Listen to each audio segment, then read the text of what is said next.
And we're live. This is WeatherBrains episode number 804. This is for the 14th of June, 2021. It's our weekly Monday night weather party. Thank you so much for watching us this week and joining in. This is the marvelous time of the program where we share boring personal stories, humorous anecdotes, and occasionally we say outrageous things. And let me just say, we are going to be doing two shows this week. I don't exactly know the next night we will use, probably Thursday, and that next week is a vacation week for me, which is a good thing. And typically the way it works when I take a week off, we record that week's show the week prior.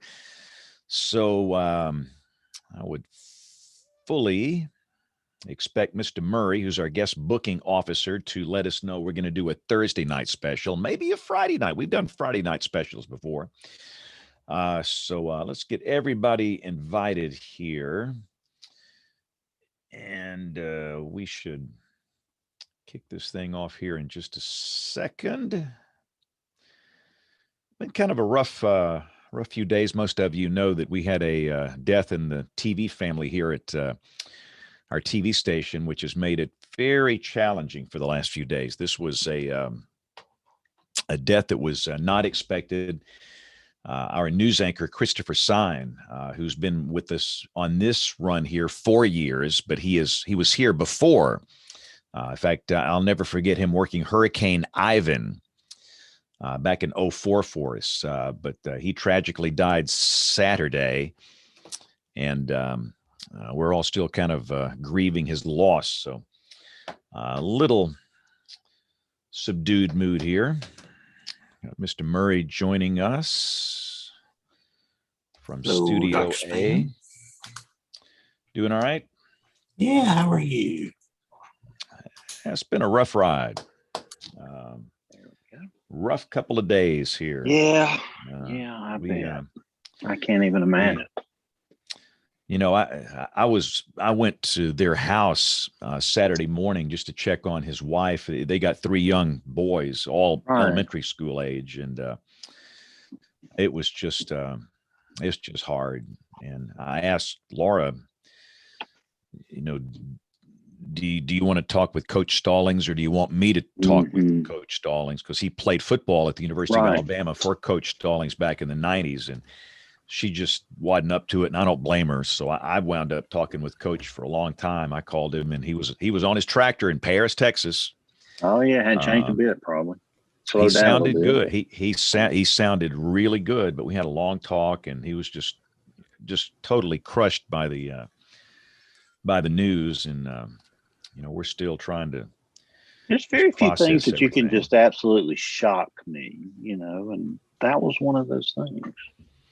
Yeah, he was 45 years old and in good health, and I just don't know. And the funeral is Wednesday, and and Laura asked me to do the eulogy, and that's going to be tough. I'm pretty good with kids. If you give me a bunch of 8, 9, 10-year-olds, I can handle any situation, but words will not come easily. But we had, I think, a very appropriate time on the news this evening talking about him and looking back on his career and having some laughs. You know, goodness, that guy was funny. I mean, he had a sense of humor. And so anyway, I hope the words come out right Wednesday at this, because there's a lot of people there. It's not open to the public, but I think they're going to do a video version of that. But I mainly want to honor his family and, make them feel better. Right. So anyway, it's just been our hearts are heavy here. So sorry to hear about that, James. We're all thinking about you and the family at 3340. Absolutely. Yeah, it's it just came out of absolutely nowhere. When I got that call Saturday morning, I thought the guy was joking. I mean, I think. Yeah, it was so shocking. I thought the same thing. I didn't think it was a joke, but nothing ever. No, so I drove right over there and spent some time with Laura and the boy, thank goodness, a neighbor took the boys out fishing, and they were not there. But anyway, it's just life is a vapor. So, but we will, but the one thing I know him well, and he would want us to carry on, don't stop.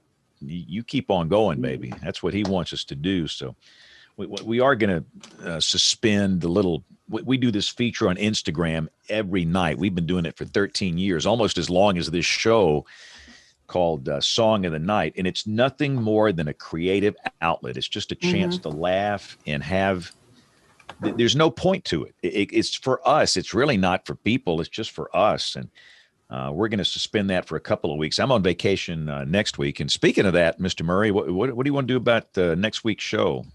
Wednesday at 7. How does that work for you? That's good. That's good. So we got a Wednesday night special. I'm on vacation next week, actually, also, so I will not be here. Okay. Let's just all take vacation next week. No, we'll all plan our vacation the same week. Yeah. No, but Aubrey, the show's this Wednesday, so. This Wednesday. Well, I'll be here then. I'm gone next week like you, so we're going to squeeze in 2 shows this week. So. Gotcha. Well, now I get it. Yeah. Let's see. Is our guest here, Bill? He is, yeah. Take Night down there, lower left on my screen. That's right. Hey, Hi, Mike. Can you hear us okay? Hey, how y'all doing tonight? Good. Doing great. Good. All right. Let me get the recorders going here because we're a little after the top of the hour. So here we go in 5, 4, 3. Hang on. Let me be sure I got my right intro here. All right, here we go in 5, 4, 3, 2, 1. WeatherBrains is brought to you by the great folks at Midland Weather Radio. Every home, school, and business should have a NOAA Weather Radio, the official voice of the National Weather Service. All right, ladies and gentlemen, it is time for WeatherBrains, episode number 804 for the 14th of June, 2021. Getting into meteorological summer, hurricane season getting a little active here, but thank you. It's our Monday night weather party. We're glad you're here. Most of you listen, we know that, but some of you do watch us live, and we've got our usual suspects on the line here, including Troy Kimmel, the man that has been living in the Homewood Suites, the Holiday Inn Express, the Hampton Inn, the something for the last 3 months. I couldn't have said it better, James. I couldn't have said it better. You got to be getting close. July 1, and that is not what the contractor offered. That's what Troy did, and basically said, I'm moving back in that day, and you'll be working around me after that. So that's been made very clear now. There's really been no one in the house over the last week or so, and I'm not happy where they are, and that's 15 days away. So we'll see. They also want some more money. What? Yeah, they want some more money now, and I'm not going to give that to them. I'll see a little more work. I always love doing that. So, yeah. Oh boy. So, but they're good people, and we'll get her all done. But hopefully, only about 2 more weeks with this background. The people here, Bill, are great, but it's just I'm sick and tired of the Homewood Suites. So, yeah. That's a little long to be in a hotel. Be a total 90 days, by the way. In a Homewood Suites with no waffle machine. I mean, come on, man. No, that's true too. I mean, probably they just brought the waffle machine up, put it in your room. No, they can put it over here. There's a kitchen right here. That's what a good GM would do. They were watching the show, I might put a bug in their ear. Yeah, there you go. Now, Troy, I have to give you mad props because when I used to do my openings for Chili's, I would stay in a hotel 2 weeks, sometimes 3 weeks at a time. And I'd have a day or two to go home, or sometimes I'd get 4 days and then you go again. So you, my friend, are on a marathon. That's not easy to do. That's tough. It gets old. That's 90 days. Guess, okay, here's what we have for everyone included tonight. The fun and games of our Monday night weather show. What is the thing that I miss the most? I think you may be surprised. And it's not in the office, by the way. Kitchen? Your own cooking? Oh, he's got a kitchen. Got a kitchen. I have never in my life, since when I first got one when I was in college, ever missed a washer or dryer anymore. Then I miss that, and I'm having to do that at my sister's house. James, you'd love it. And we hadn't killed each other yet, so I'm surprised. But it's just one of those things you don't ever think about. You never think about it. Do they have a guest laundry in your palatial hotel there? Yes, and they also charge cash to use it. Again, I'm writing this down. I'm writing this down as a show title. We haven't killed each other yet. Yeah, we haven't killed each other yet. There we go. Yep. Jen, how's your washer dryer? Is it functioning well? It is. Troy, come on over. I'll wash your laundry for you. Oh, thank you. No, I didn't have to do that, but I would not wish that on anybody. But no, but I appreciate that. And I'll be right over, Jen. No problem. And it's nicer here than Texas right now. Yeah, exactly. We're 100 in the 70s degrees right today, y'all. 100 degrees at Camp Mabry. Our first, it would show up on the Weather Star as 100 degrees. That's what we're talking about tonight. But 100 at Camp Mabry. Normally, our first 100-degree day here, James, is about July the 10th or something like that, I think. So. Oh boy, long hot summer. That's all you need. Jen, what's your dew point up there? 53. Oh, yes. Excited. Wow. Feels great. There's a breeze. Windows are open. I'm giddy. It's awesome. Oh, man. I love it. Aubrey, are you in the same air mass? Almost. We've got the front basically coming through right now, but my dew point has dropped today. It's at 58 right now, but by tomorrow,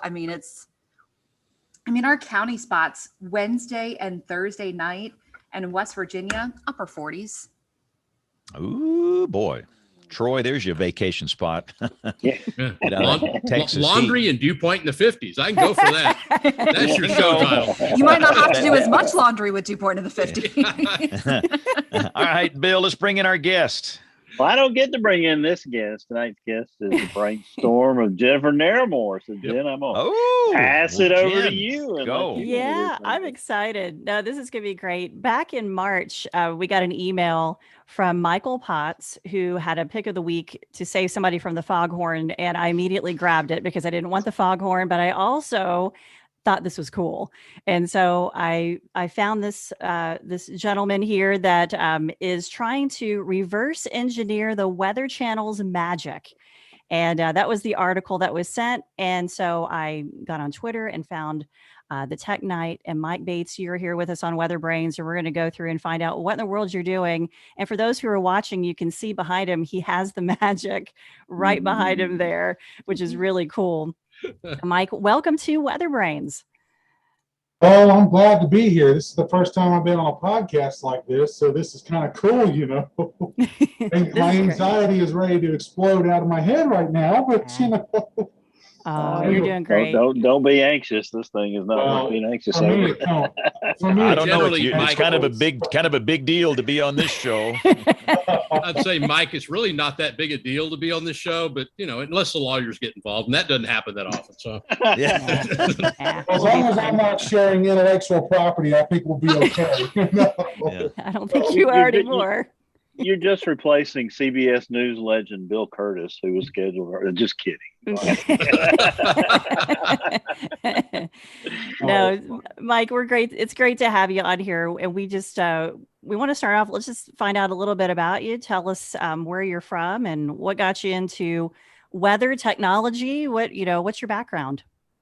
Well, let's see. Where do I start? I was born and raised in Southwest Ohio, actually Hamilton, Ohio to be exact. And I remember growing up in the early 90s, because I'm in my mid 30s now. So I was a little kid in the 90s, and I remember just watching the Weather Channel, just being completely fascinated with how they were doing that stuff. And I've always been the one where, when the severe weather would move in and you get the insane electrical storms and the crashing thunder, I'd have to go run outside and see what's going on. That's just the way I've always been. But at the same time, I've always been interested in the technology side of things. So growing up, I was watching the Weather Channel faithfully all day, all night, when I wasn't in school anyways. So I would constantly see this come up on the screen. It's like, how do they do that? And at that time, I was trying to figure out, okay, do I want to go towards meteorology or do I want to go towards technology? Because I was always fascinated with both of them, you know what I mean? But then as I started getting older, I started to realize that with meteorology comes a lot of math. And math is not something that I'm good at. As a matter of fact, I'm actually terrible at it. You know, when you're looking at all the Greek characters and the scientific formulas, I'm sitting here like, what is that? You know, so, but with electronics repair and engineering, there's a lot of that too. But the weird thing about it is, it seems like I understand how that stuff works better, especially when I'm looking at it from a programming point of view. When you're looking at C code or Python or something like that, you can see it in an English line by line format. So it's a lot easier to understand, at least for me anyways.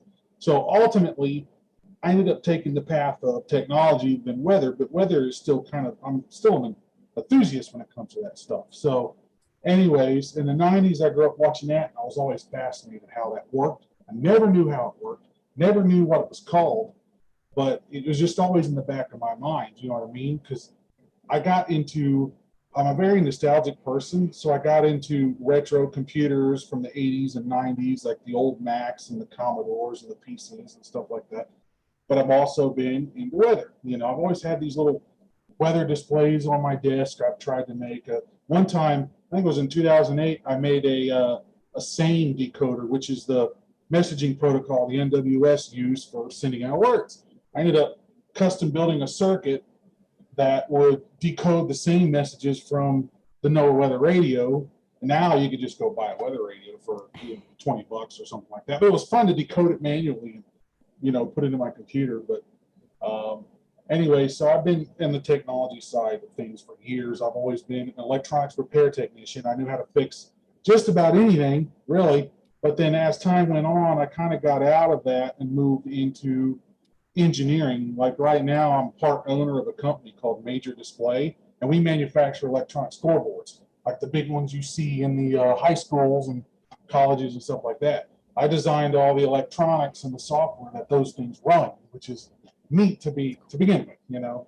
But this kind of stuff here has always been my hobby, you know. Then eventually, I think I was in high school at the time, in the early 2000s. I learned that this unit was actually called a weather star. So then I started thinking, oh, you know what, I need to look that up. So I started Googling to figure out, okay, and this is when Google was still on a university website. That's how long ago this was. So at that time, I think I was still using Alta Vista or Dogpile or something like that. So I searched all that stuff, figured out how this machine worked, you know, what it was and what it did. And I was always curious in the back of my mind. So then later on, I decided to save an eBay search. You know, I figured, well, you never know, it might show up on eBay, but not much luck. And it's not one of those things to where I'm searching every day either. I'll just pull it up, see anything. If I don't, it might be a while before I look again. You know, and here, fast forward to 2018, December of 2018 to be exact, this guy shows up in my list. And immediately, it's like the ultimate nerdgasm, you know. So because at this time I could finally bridge the weather interests and the technology, you know, together. So I get this thing and I get it in finally, and I'm sitting here thinking like, okay, well, what did I just get myself into? Because one, you got to have the satellite subcarrier for this thing to even operate, which TWC quit transmitting that in 2014. So then, you know, when I take the thing apart, you know, and get to the point where I can actually see the circuitry inside, I'm sitting here thinking like, okay, well, how do I get the software on this thing working again? Because there's no hard drive, there's no storage, there's none of that.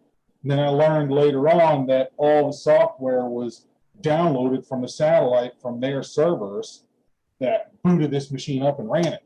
So I had a pretty big project on my hands. But there's not a more powerful motivator than your desires and nostalgia, for one.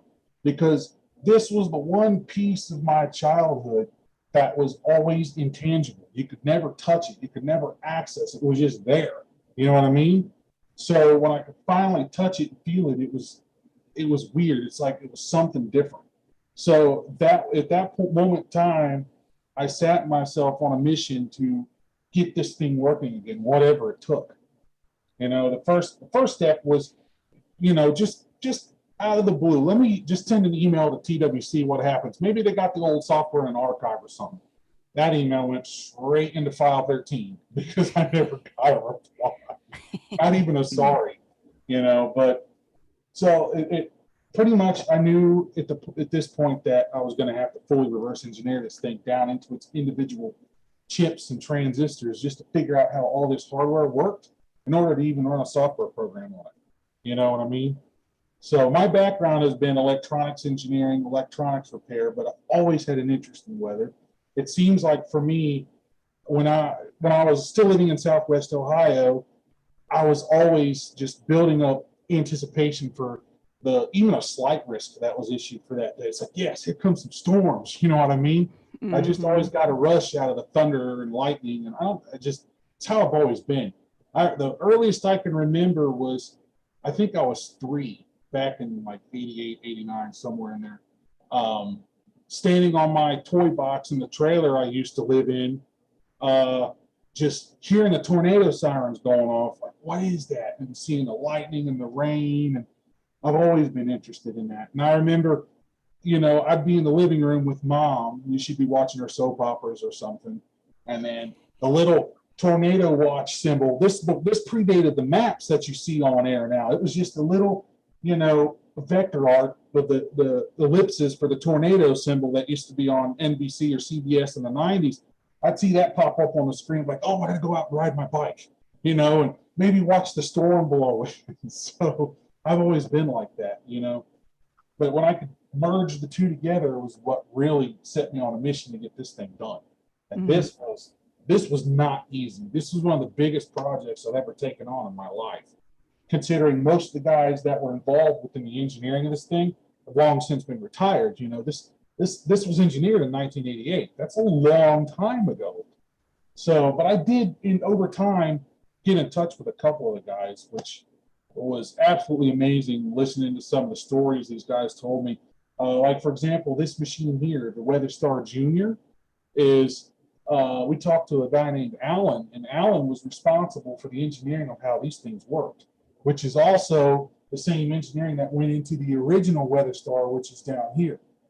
And come to find out that both of these communicate on the same packet, the same subcarrier, stuff like that. So I did this one first before I got into this project here, because I ended up reaching out online, either YouTube channels, social media, when I first got this thing, like, does anybody out there have similar interests? Does anybody out there might know, you know, where the software is for this, something like that? And I ended up running into a group of people that have been some of the best friends I've had in my life. You know, I've got some brilliant minds that I talk to all the time online in this little Discord group. So it's been amazing, the stuff that I've learned from them, and stuff, you know, just the like interests, similar interests. It's just, you feel like you're at home. You know what I mean? Mm-hmm. That's cool. So, yeah, so he got me into this first. So I designed, reverse engineered this, which this wasn't easy either, because I had to look up the patents, because Alan had patented this in the 80s based off the original WeatherStar. So, and the patents are fairly vague anyways. They have to be, because, you know, they're trying to blanket a lot of things. So, yeah, figuring all that out was fun. And then, but you can, I don't know if you can see it in the camera, but I got this little board back here. Yeah, we can't, it's kind of hidden there. Yeah, it's kind of hard to. Yeah. One thing I'm going to have you do, Mike. Hey, Mike, I'm going to have you do something here, because some of our folks just listen on audio only. So what I'm going to have you do, so what we're looking on video are a few different star units, right? Oh, yeah. So what units are you like? So the first one you were talking about that you started to put together, which one was that? The Junior? The first one was the WeatherStar Junior. It's a little 1U rack mount piece of hardware that goes into your cable operator head end. This was kind of it was like the odd child, because not a lot of head ends had these, because these were meant more for like community areas or apartment complexes or something like that. It was a budget product, wasn't it? Bigger ones. Yeah, it was kind of a budget project. It was. A system could get that for about $500, couldn't it? Yeah, these were cheap, and I think back in those days, I could be misremembering, but TWC would actually allow you to subscribe to them directly through a third-party service. You would get a video cipher receiver, and you would get this. This is what you got as an end user. Huh. Why didn't we have one of those, Troy? I want one of those. Yeah, this is amazing. That's cool. So is that feeding real data right now, Mike? Yes, or are you just simulating something? Like this right now is pointed to Birmingham. I have the data. This is real. This is live data. This is live radar imagery that is being fed into this machine. So where does the data come from? Where do you get the data from? Various APIs, NWS, and I think IBM for some of their stuff. But the weather company, James, they get it. He gets it from the weather company. The weather company. They indirectly run a star over the internet, not even know it. That name rings a bell, James. The weather company. It does. It has a nice ring really to it. Does. So this guy here, this 1980s computer is now an IoT device, which is kind of interesting when you think about it. But because a buddy of mine built the back end that this system is connected to, because he's like a web developer and all that stuff. So he does all the data aggregation on his end, so I don't have to think about it. So if an API changes or something like that, he can go in there and fix it. So he's got a server, and he pushes the data to me or anyone else that's running these units, and I can address these things individually online. And then the cool thing is he's got NOAA port, I think is what it's called. I forget to get the alerts, so I get the alerts come up here instantly. So cool. he runs a live stream on YouTube of his 4,000 unit, and when hurricanes like last year's insane hurricane season, oh my God, we would point that thing to different hurricane areas and have it just going as a live stream running in this loop, so you could see live radar data and then alerts as they came through, stuff like that. More of a novelty for fun thing, but you could use it for information if you wanted it, because it was real time. It was whatever was coming off the APIs. Same APIs the app on your phone uses. You know, it's all that same data. But yeah, this is all fun. Now the equipment, for those that are just listening, I've got the Star Junior in the alert generator. Some people use these, some people didn't. This would just send out a 3-beat tone when an alert came in, and it just gets injected into the audio feed coming off of the satellite receiver. And then I have a pair of Panasonic monitors that are just listening, to the video feed. But I have this right here is a time-based corrector. And what this is designed to do is, because these machines require broadcast quality NTSC video, something your little Android TV thing is not going to produce. It's going to produce this worst signal you could ever think of. And these won't genlock to that. So these expect kind of like a video cipher signal that's generated internal with the receiver, because the receiver itself strips everything out and generates its own pulses to sync, descramble it. And these are designed to expect that. So the closest thing I can do to get to that is use this time-based corrector and change the horizontal phase and things like that. And then I can finally genlock that. So now, as you can tell, it looks perfectly fine. Otherwise, when I was trying to use like a HDMI to AV converter that you can buy on Amazon or Android TV box, something like that, when I tried to use that, it would give me rainbow colors and all kinds of weirdness going on. It won't genlock to it. So you got to have specialized equipment for that to work properly. It was the original software from the WeatherStar Junior running that display right there?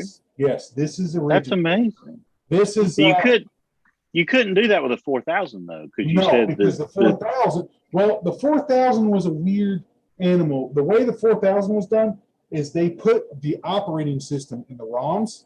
So the main operating system, the kernel, which is called VRTX, or Versatile Real-Time Executive, which is something that hasn't been around for a while because it became VxWorks, which is what just about everything runs today and things like that. So, but this contains a precursor, VRTX. Both the graphics card and the CPU card run that program.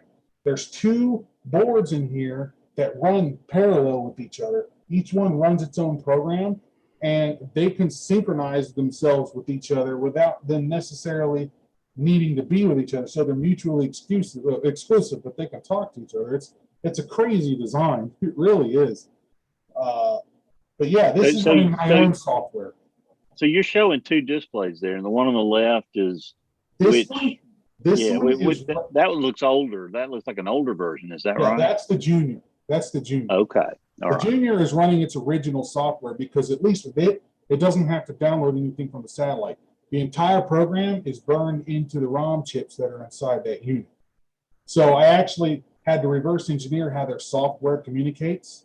And what I was saying earlier, it's hard to see, but this little circuit board over here, which is a little green board with a Ethernet cable plugged into it, that's emulating the satellite transponder and sends the signal that this thing expects over the air, like if it were on the satellite. It's kind of neat how I designed that thing. And that took a while because the problem was, once I learned the patent and figured out how the communication, which is just teletext. I'm not sure if any of you've ever heard of teletext, but this receives teletext frames that TWC just took the existing teletext structure and changed a few little things to make it work for them, including what's called an output mode control word. And that's how these are addressed and how they can change pages. But so the problem I had was I was able to communicate the data directly into the CPU, but even with the subcarrier generator, I couldn't get anything. It just wouldn't work. So, and I was bashing my head against the wall to figure it out. And then the reason why is they hid a lot of that logic inside a single chip. So it's like this black box. You can't really tell what's going on. So I got this original WeatherStar. And again, the people and my friends in the group are just some amazing people. And these are extremely rare and very hard to find because they've all been discontinued in 2004 when the FCC changed the alert rules. So those got retired. But he had two of them, and he gave this to me on loan. And luckily, with this one here, the data board, which is right here, nice 1980s design right there. It's all discrete and plain logic. There's no hidden anything on this board. So this allowed me to reverse engineer. You know, this took a long time too. I actually built a schematic off of this board.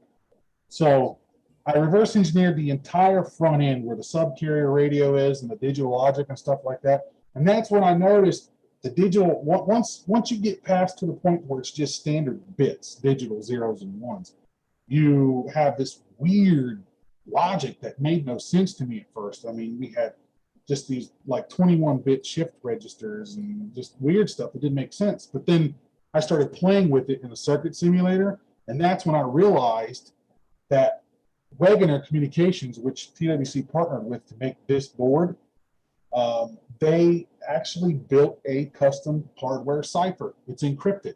So the data communication sent to this unit was scrambled. And they probably did that on purpose in the 80s because back then, you got to think there was no internet like there is now, and you didn't want somebody hooking up a satellite C-band receiver and say, hey, let me just steal all this weather data and rebroadcast it. So they scrambled it. That explains why I couldn't communicate with the junior. Once I took a look at how the scrambling worked, I was able to re-implement the scrambling in software instead of hardware, and boom, works perfect. So now, so Mike, how did they send that signal to the cable systems? What was their method in 1983, 84, the early ones? Well, they were sending it over the video blanking channel or something, and that's above my pay grade. Yeah, the original WeatherStar, the one that came out in 82, was either engineered by TechScan, CompuBid, one of those companies. They sent the data in the vertical blanking interval. There was like 4 lines in the vertical blanking interval, and it was all plain data, and they had a different board in these that were designed to receive the data for this. But this, just like these two, they have a video out. So the video out would go into a cable, like an agile modulator, which puts it on a specific channel number based on where you're located, and it just goes out. So you can just tune to in my old area, it was channel 41. So I'd go to 41 and watch TWC. And then sometime in the mid 80s, they did away with the vertical blanking interval and replaced it with this subcarrier board. And what a subcarrier is, a standard satellite transponder is 25 megahertz wide, okay? At least back then, and now it's all digital. But back then, so the very first 6 megahertz of that is video. Analog video took a lot of bandwidth. So it's amazing we have this technology we have now. You could fit like 10 channels in the same space of what an analog signal would take.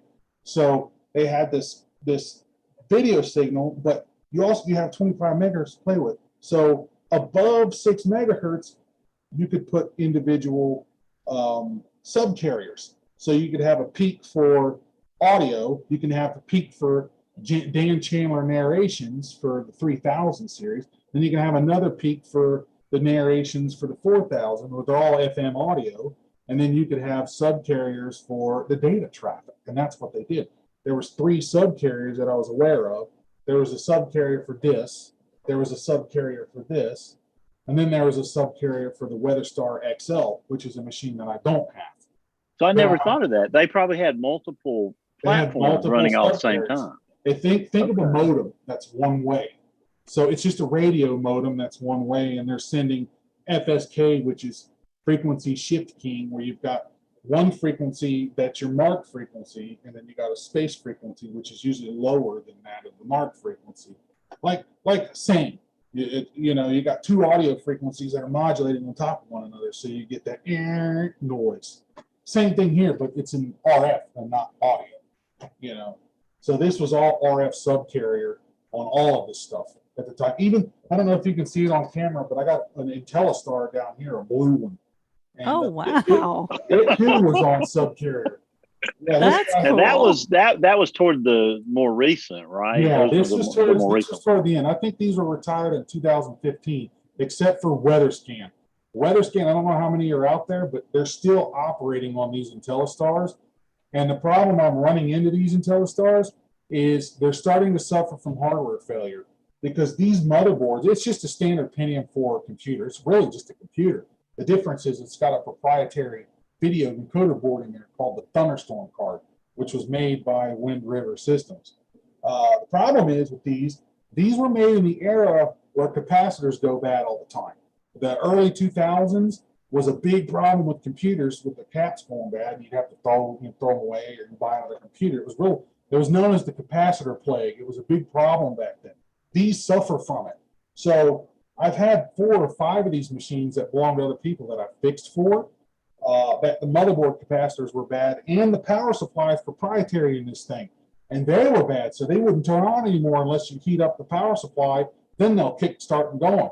So I can only imagine TWC is having problems with these right now with that same problem, because I've rebuilt 5 of these and they work fine now once you do that. Just like this one, I replaced the caps on the motherboard in this one and got it going again. So a good buddy of mine. They may be calling you to come help them fix them now after they've seen you on this show tonight. Yeah, I know, right? Yeah, a good buddy of mine is a good software engineer, and he did the same thing I did. He wrote software that emulates the TWC's data stream for these IntelliStars, so he's able to feed data into these things from the internet too, which is kind of neat. It's like we're milestones ahead of TWC right now, because we've got all this stuff running off the internet.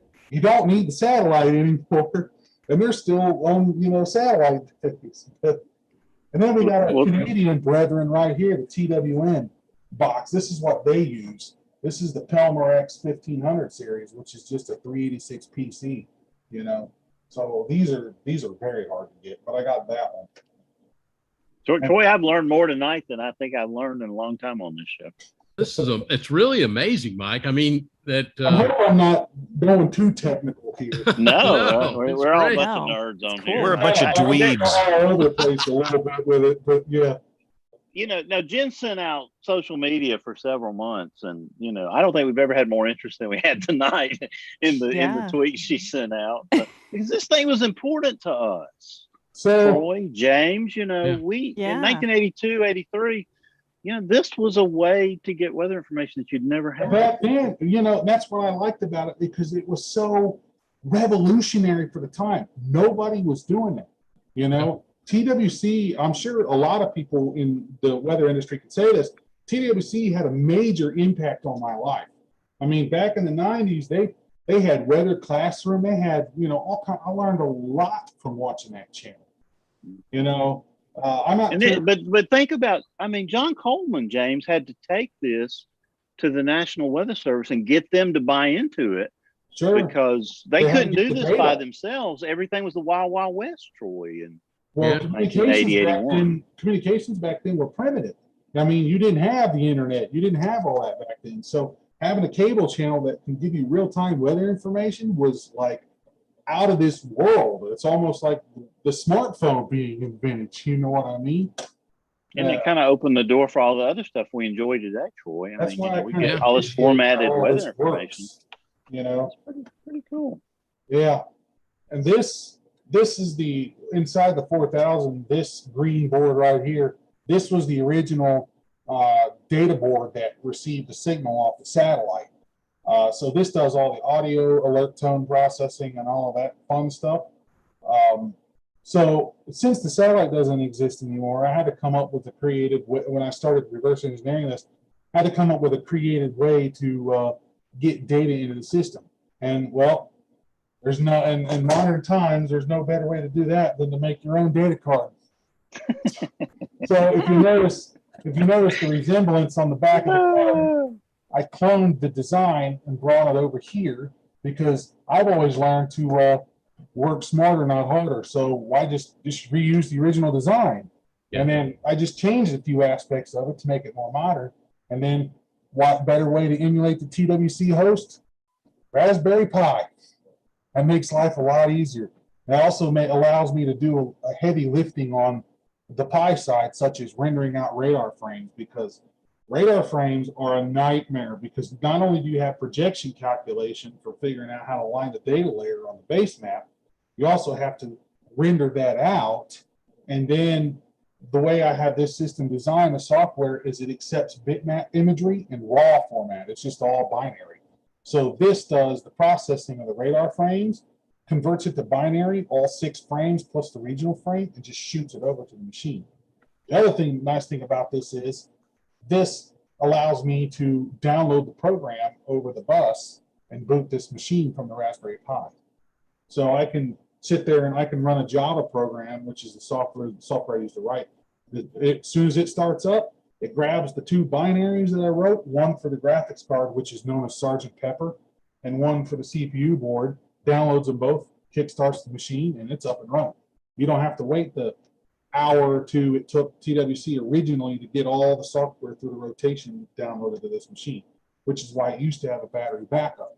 So that way, if there was a power glitch, you didn't lose important information, because this machine is completely brain dead until it downloads everything from the satellite. Could you imagine a tornado outbreak going on, and then all of a sudden the power at the head end flickers, and then now the information is lost on this machine and you can't get alerts out in time? That could happen. That's like, I've noticed the dependency on wireless alerts on your phone anymore. I've always, even though it's great, I've always been skeptical of that, because imagine just this monster EF5 coming at you, and before the warning goes out, it takes down the cell phone tower. So now you don't get alerts on your phone. I mean, ugh. As long as you got a siren, you're okay. Yeah, well, oh boy. Bill's turning it up. I live in the mountains of North Carolina right now, right there on the North Carolina-Georgia border. You don't really see tornadoes here. And the only siren around here is the one on the firehouse. But, Southwest Ohio, there were sirens everywhere. And where I was living, I lived across the street from one. So when there was a tornado warning, you knew it because it damn near blew out all the windows. Yes.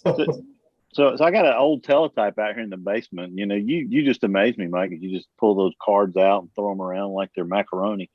Can you take my teletype and tie James Spann's Twitter feed to it for me? So every time he tweets something, it goes ding, on. ding, ding, ding, ding, ding, ding, ding, Oh, ding, ding, ding, ding, ding, ding. That's exactly right. Probably could. They'll never go off. Teletypes are pretty much serial devices. I mean, you could attach it to an RSS feed if you had the right program. Yep. So that's my project, Troy. In 25 years, that'll still be sitting in the basement. I've got, and what Mike is saying is, I've already got it on my teletype.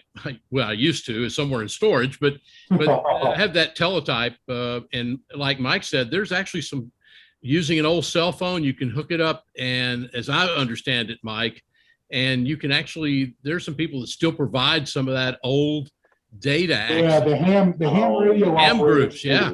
It's called radio teletype or RIDI.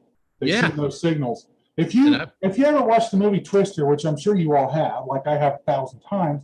I failed the Twister quiz on the Stormfront Freaks. I got one answer right. If you ever watch the scene where they show the GOES 8 satellite, and you hear those audio tunes going, that sound sample they use, that's radio teletype. That's the signal. They sampled that signal when they created that scene. So Twister was the very first movie I ever saw in theaters as a kid, believe it or not. Ooh. So I was like 10 at the time, 11, somewhere in there. But You're a young man. You're a young man, Mike. I had to drink my way with vodka through Twister. So my first movie was Tora, be a show title, actually. Tora. So that's really scary. I dare you, Troy, to bring that teletype and hook it up in your hotel room there. That'd be really fun. I'd love to do it because I'd get the waffle machine up here in 5 minutes.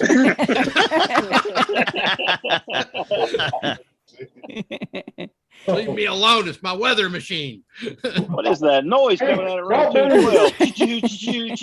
Who needs a cell phone to get your weather forecast when you have one of those things kicking around? I want one of those. I really do. That's so cool. Now, so how many officially do you have, Mike? You have the Star Junior.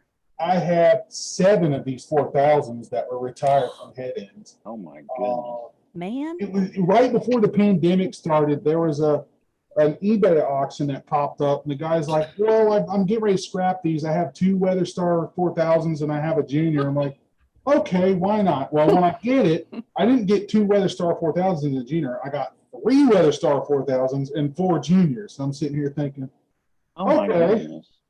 Yeah, I've got like 7 of these. One of them got destroyed in shipping, unfortunately, but it is. Well, that's Mike. That's where I got the teletype from, was from eBay. I figured you'd gone to eBay.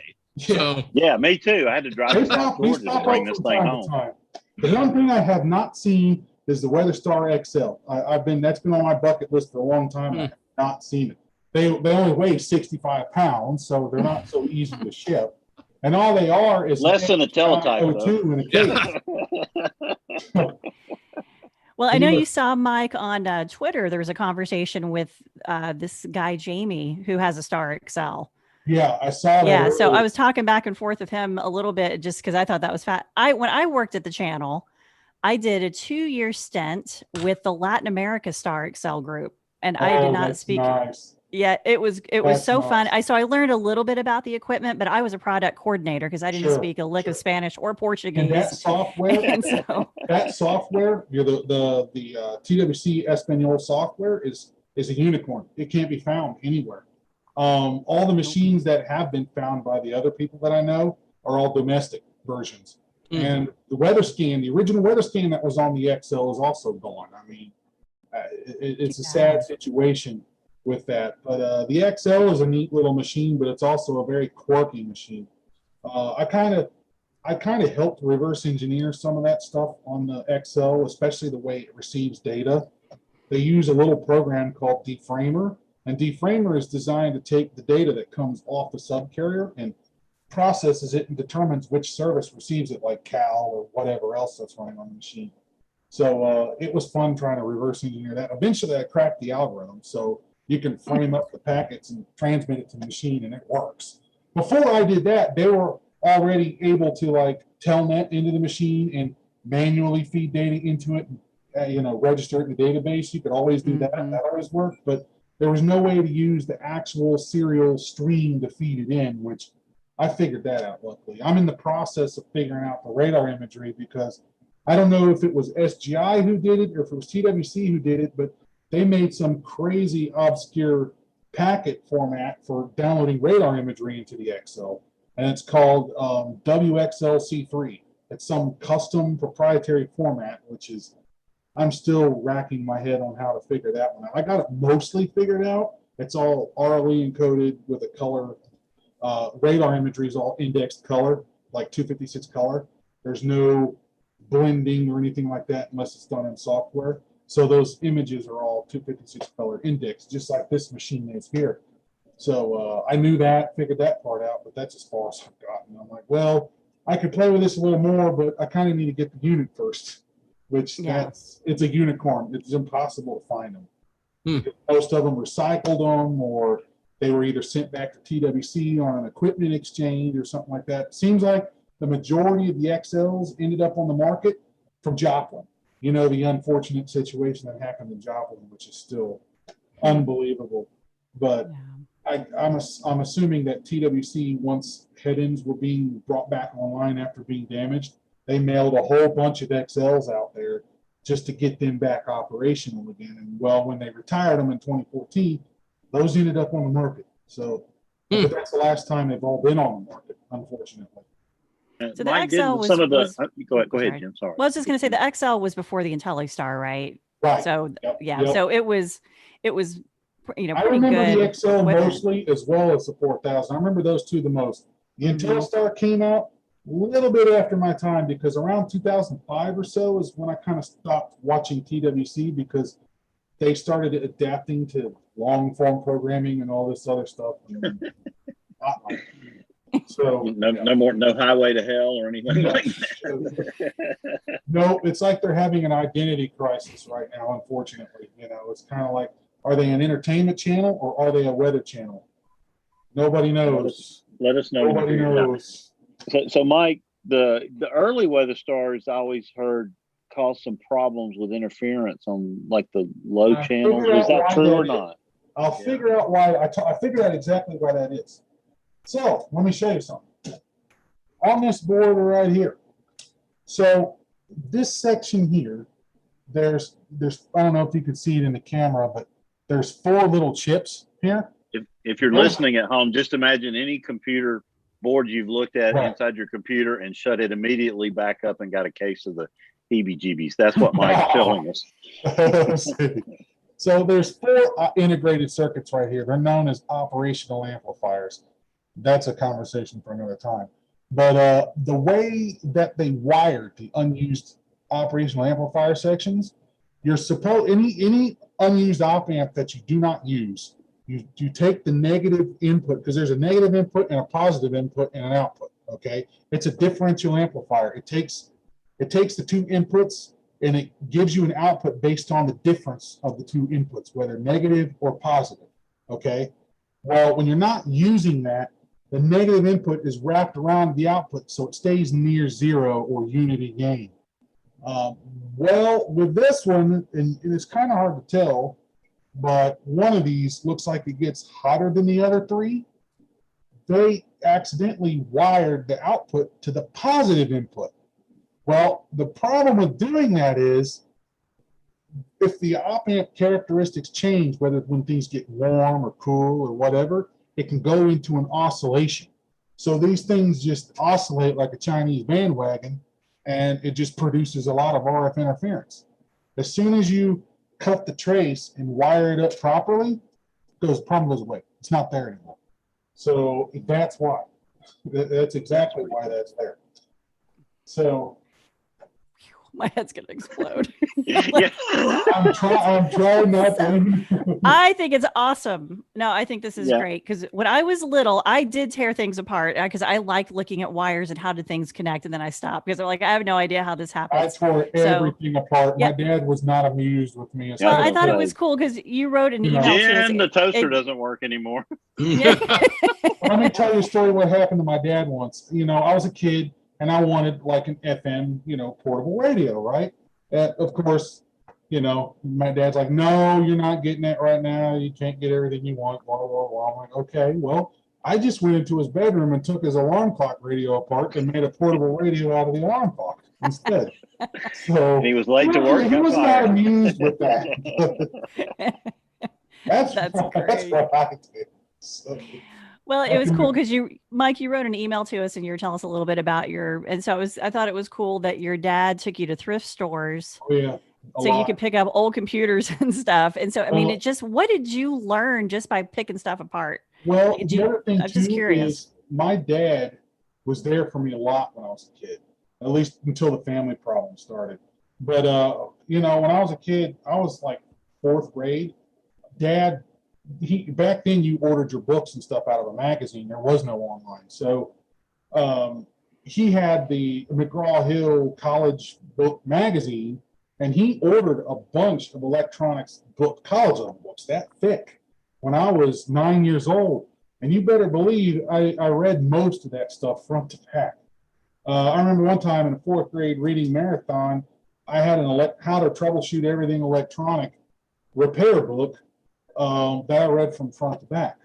So that's how it was. Almost when I was like 2, I think Mom was telling me a story that when Dad was, you know, monkeying around with a VCR one time trying to figure out how to get it to work again, and I was constantly finding myself in there trying to mess with it. I could never not be there. And then when my Aunt Sharon had, I'm sure you remember the old Betamax VCRs. My Aunt Sharon had one of those in the car with Mom, with me in the back seat with the Betamax. So you can imagine what happened when I got home. The Betamax was in several pieces, and I was only 3 years old. So yeah, that was she told me that story, and I kind of remember it, but not really. But yeah, I've always been my dad was always there with the thrift store, feeding into my hobby and stuff like that. I was constantly on my bike riding around the neighborhood on trash night trying to figure out what someone threw away. So, of course, Mom hated that. She absolutely hated the fact I brought all this junk home all the time. And I remember one time I went dumpster diving and brought this old oscillating fan. I was like, I'm just curious if I can get that to work. You know, here, you know, I'm trying to be sneaky. And I'm like, hey, Mom, I'm going to take the dog for a walk. She knew better than that, because when I took the dog for the walk, I was always longer than usual because I always went to the dumpster to grab something and bring something back. So I'm shoving this fan in my window so she doesn't see me. Turns out she was standing in the hallway, just peeking around the corner, looking at me, shoving that into my room. So she's like, no, you need to put that back out in the garbage. So I never did figure out what was wrong with that fan, but hey, you know, that's just how she was. Dad was the polar opposite. He just, every day I went to the thrift store, I was either getting a Mac SE or an LC or a Tandy or something. It was always something, you know. It was you look fun. like you got a green wall back there, Mike. You're not doing a little weather casting on the side, are you? On your green wall back there. No, that's the way the landlord painted the house. You know, it's kind of like it's a vacation rental, so it's kind of this like log cabin thing, you know. So yeah, fun times. And this is the board that drives the video out on the original WeatherStar. This goes all the way back to 1982 as well. So this is a cool little machine. So what are you working on now then? So you've got all this going. So do you officially then have the Star 4000 working? That was the whole premise. Okay, so that's it right there. She is right there. All right, that's awesome. So I like to improve on it a bit. Like right now, there's 2 things I'm working on. One, I'm working on re-implementing the original operating system, because right now I just wrote my own. But now that I learned how the original operating system worked, that's in the system memory, I'm working on actually re-implementing that in to kind of bring back its original soul. You know what I mean? So on top of that, we just threw this random idea. Me and a few friends of mine were like, you know, what it would be cool to see airport delays on that thing, like kind of like they do with WeatherScan right now. Yeah. So I'm like, okay, well, maybe I can make a screen here that shows the current airport conditions and make it part of the flavor lineup, you know. So I continuously wrench on this stuff from time to time, but it took me, I started reverse engineering it in the summer of 2019. And I got to the point to where I learned enough about the hardware to start writing a program in November of 2019. So then I started writing a program in November, and I had a primitive software, which is just this text-based type setup, working by Christmas of 2019. And then from Christmas until mid-pandemic took me, and I only have time on the weekends and stuff like that, this day job and whatever else you got going on. So through the weekends, I was able to get a little bit of the graphics stuff written progressively as it went on. But yeah, I had to literally recreate all of this. The animation, everything you see on screen is all done in code. The rendering engine that draws all these graphics on screen is all handwritten in the programming to get all that done. The text here, all the fonts, actually came out of the juniors. So the fonts are legitimate. That's why it looks so realistic compared to like an emulator or something, because while they're the exact same fonts. I just took it right out of the ROM and said, I'll just do it this way. So, and then icons were public ones that were made from the simulator, but I back converted them to a format that this machine can understand.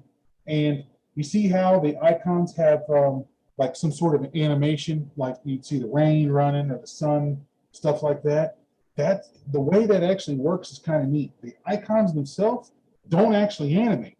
The way it actually works is the palette, the actual color palette, sits there and swaps. So it takes 7 colors out of the palette and just rotates them like a ring, and that's how they achieved animation on that.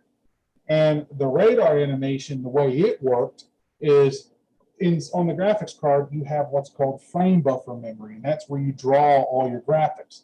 Well, the frame buffer memory is a lot bigger than what you can physically see on the screen at any given point in time. So what they do is they draw out multiple radar images, just continuously like a big linear stack. They change the resolution, and what they do is they continuously change the pointer in memory, what's being shown on screen. So the radar is animating because they're constantly changing the pointer to which frame it's looking at. It's real neat how all that works. That's why when you'd see these machines glitch out, you could see the drawing happening on screen or something like that. You're not supposed to see that because the drawing happens on a buffer that's not visible. So then once the drawing is done, the script runs and then just says, okay, I need to change the page now. And then boom, it changes the page. Now, once the page changes, then the script says, hey, I need to render the next product in the lineup. And then it changes the page again. It's always drawing one ahead of where the frame pointer is. And there's 4 positions in memory that you have for pointing what's shown on screen. I only use the first 3 because I use the 4th area for scratch memory, like, scratch pad. And that's where the LDL information is drawn, is in the 4th section of memory down here at the bottom, because believe it or not, this is an overlay. So there's a command you can send to the graphics board that says, hey, I need to show this point of frame buffer in the lower display line over top of everything else. So the main presentation could be at the top of memory, while this lower display line is all the way down here at the bottom.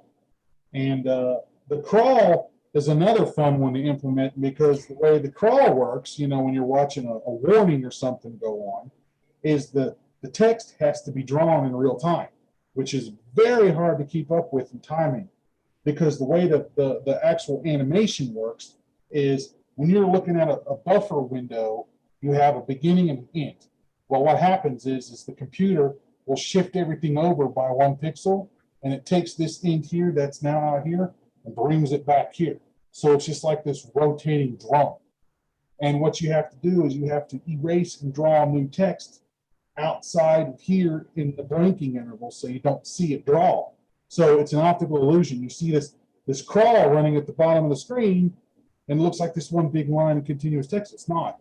It's just a single buffer that's just being drawn pixel by pixel in real time.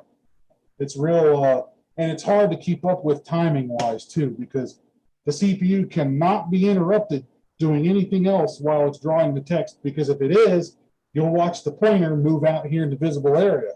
So next thing you know, you're seeing A's and W's and whatever else being like it's being eaten into a black hole while a new one shows up, because, well, that's how it works. But it's supposed to happen out here in the blinking interval.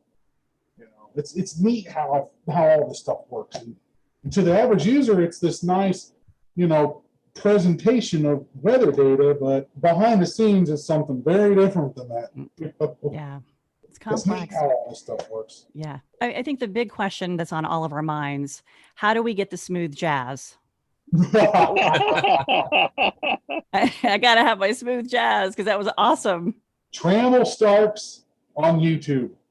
Best place because he composed a lot of the music that's on the Weather Channel back then. And luckily, it doesn't get dinged on copyright, so you can just go on YouTube and listen to it all day long. I like the two songs they have now. They spell snowstorm or hurricane. I don't know what happened, but it seems like in 2013 when they did the whole weather all the time thing, it's like they play the same two songs over and over and over and over and over and over and over and over and over again. It gets old. Well, things went downhill after I left, so yeah, it was all because of you, Jim. I don't know what it is now. I don't know if it's mud truck bowl haulers or I don't know what it is. TWC is the golden years was from the 90s or late 80s through about 2005. After that, it was just. Well, at least I can remember TWC the way it was. You know what I mean? The way I went back a few weeks ago and just watched that first hour of programming. They were like coming from the show in Las Vegas, and it was all so just funny.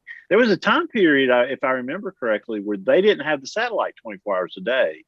They lost programming, went away from like 8 p.m. to some other time, didn't it? Jen or Troy or anybody who remembers that?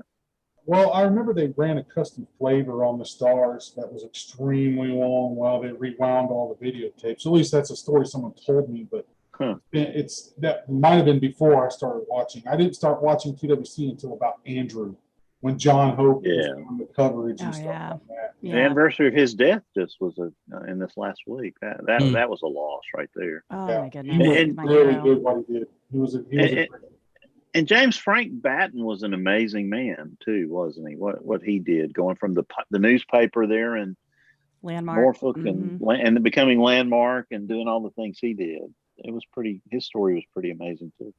Oh yeah. Yep.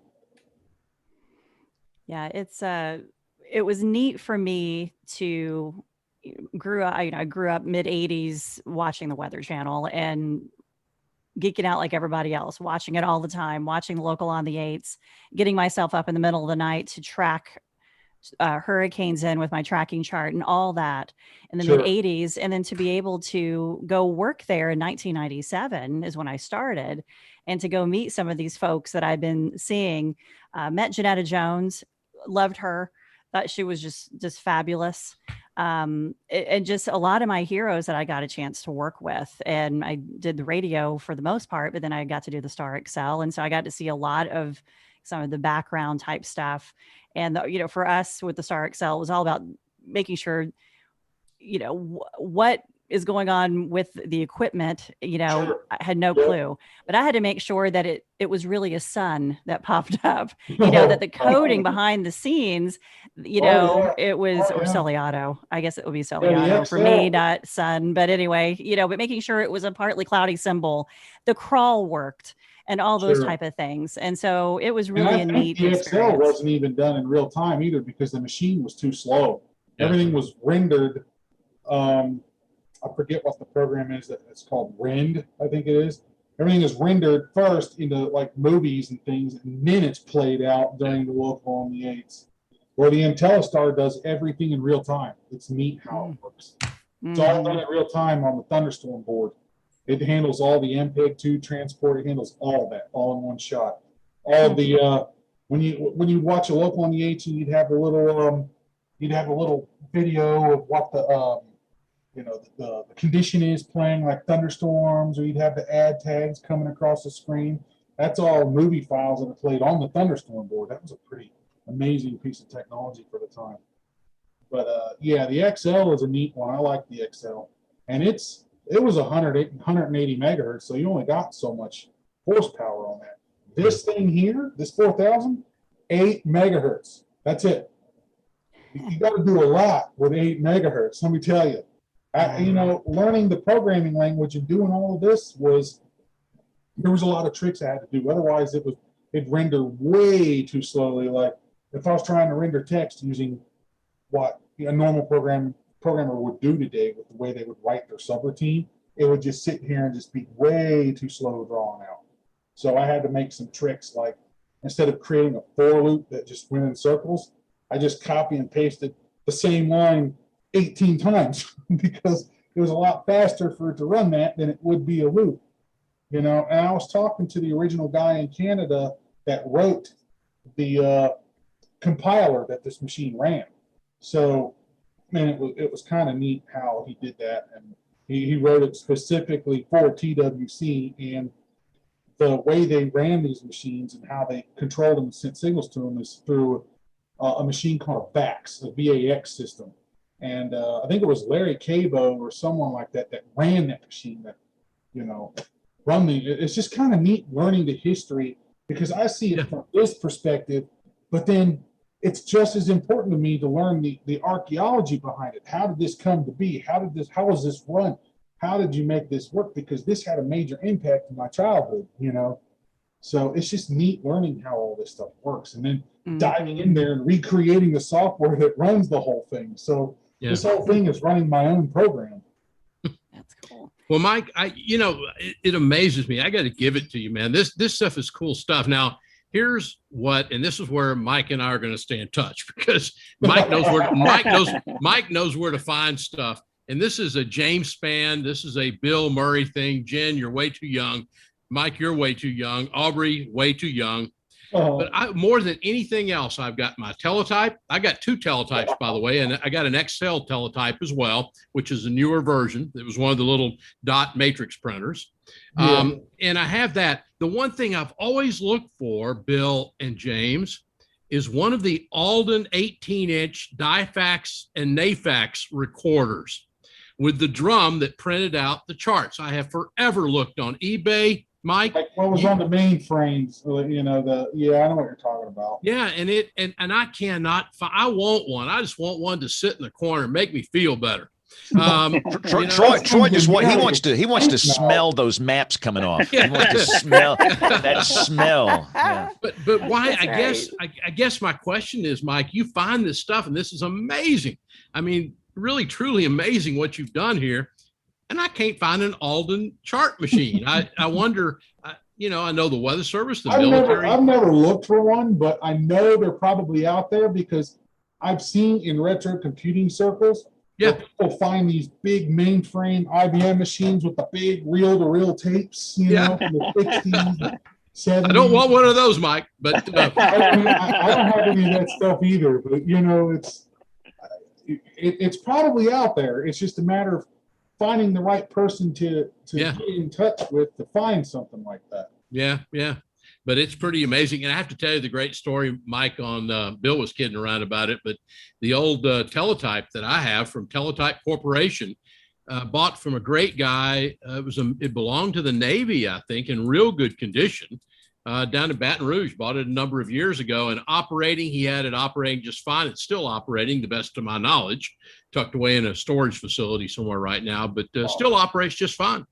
I can sit there and type on the keyboard, and it'll still print out, and I can make James the bells ring, 10 bells. They'll last forever, Yep.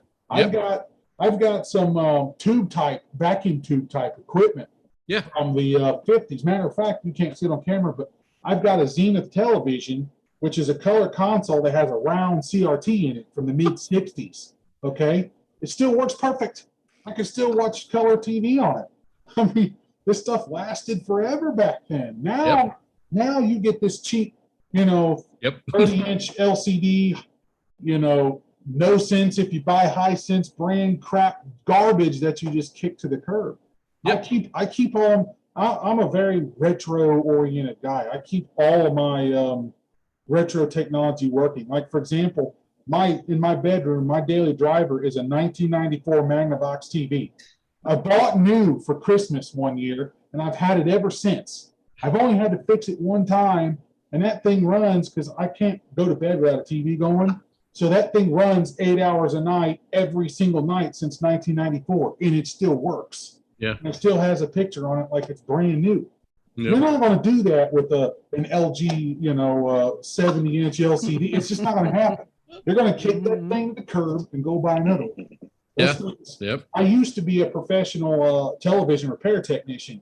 I got to see the tail end of the CRT era when it was still serviceable, when the big box projection TVs were still serviceable. I serviced a lot of those things, and I kind of miss doing that stuff because nobody's servicing CRTs anymore. Even these professional monitors, are getting to the point to where they're becoming scarce. Even that you guys in the broadcast industry, I'm sure you remember the Sony PVMs that were in the racks, and those are getting hard to find because the gamers, the people that are in the Nintendos and the Segas and stuff like that, are buying the crap out of those Sony PVMs. You can't touch them anymore for less than $300 these days. Wow. But yeah, I was lucky to find these two, and the only reason why I did is because they didn't work. Well, they do now. They didn't. So yeah, I was kind of good at that kind of thing, And when I was watching Gary England's coverage of when he did the Moore tornado of '99 and stuff like that. And I think I was paying more attention to his weather desk than I was of him. I'm like, what's that monitor behind there? What's this CRT behind there? Where's all these cables going? That's just where my mind goes. I was watching, I think it was Storm Chasers, where you had Josh Worman and all those guys. I don't know how much of that is scripted, to be honest, but I remember watching an episode where he was in the Dow and his computer suddenly quit working, and he missed the chase because he had to go chase down a VGA cable or something. I said, if I was there, I would have been able to fix that while he was on the road. I would know exactly what the hell happened. That's great. So the Dow would be something I'd love to. I'd have an ultimate orgasm if I saw that.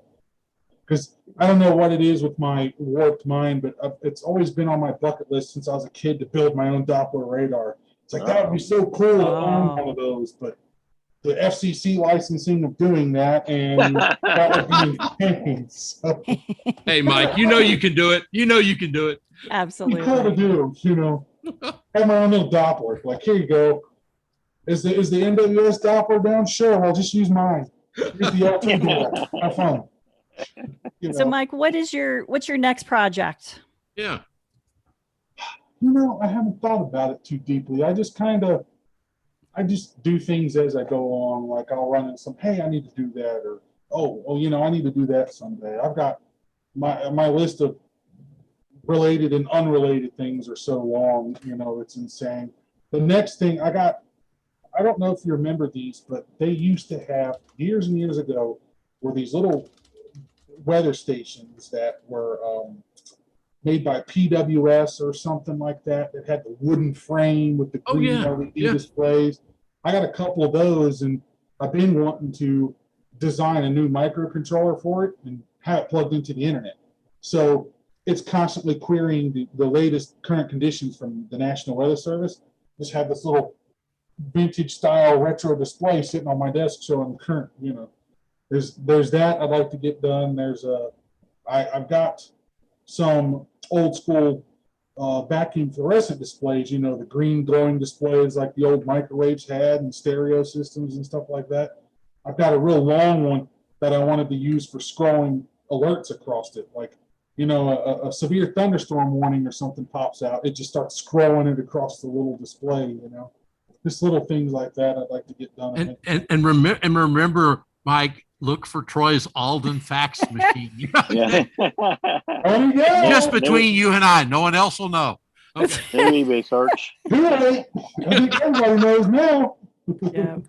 Oh man, if you could find one of those, that would help with this whole waffle thing. Yeah, that would help really soothe that. It would ease this man's pain. Ease his pain. I'll tell you how to make a waffle. You just take a piece of bread and just run it through the teletype. There you go. There you go.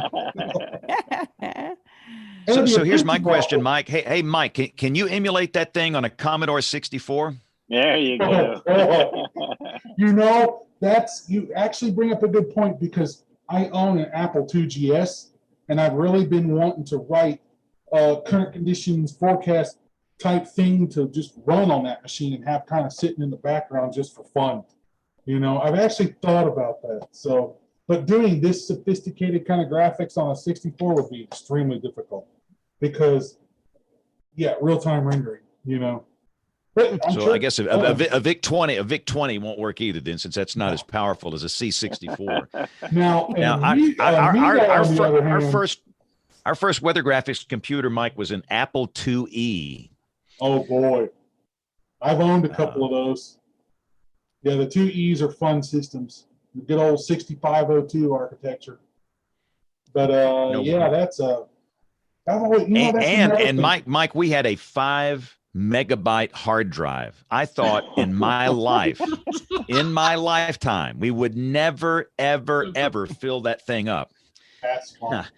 Now, one picture off my phone is like 20 megs, you know? Yeah, I mean, exactly. How did this happen?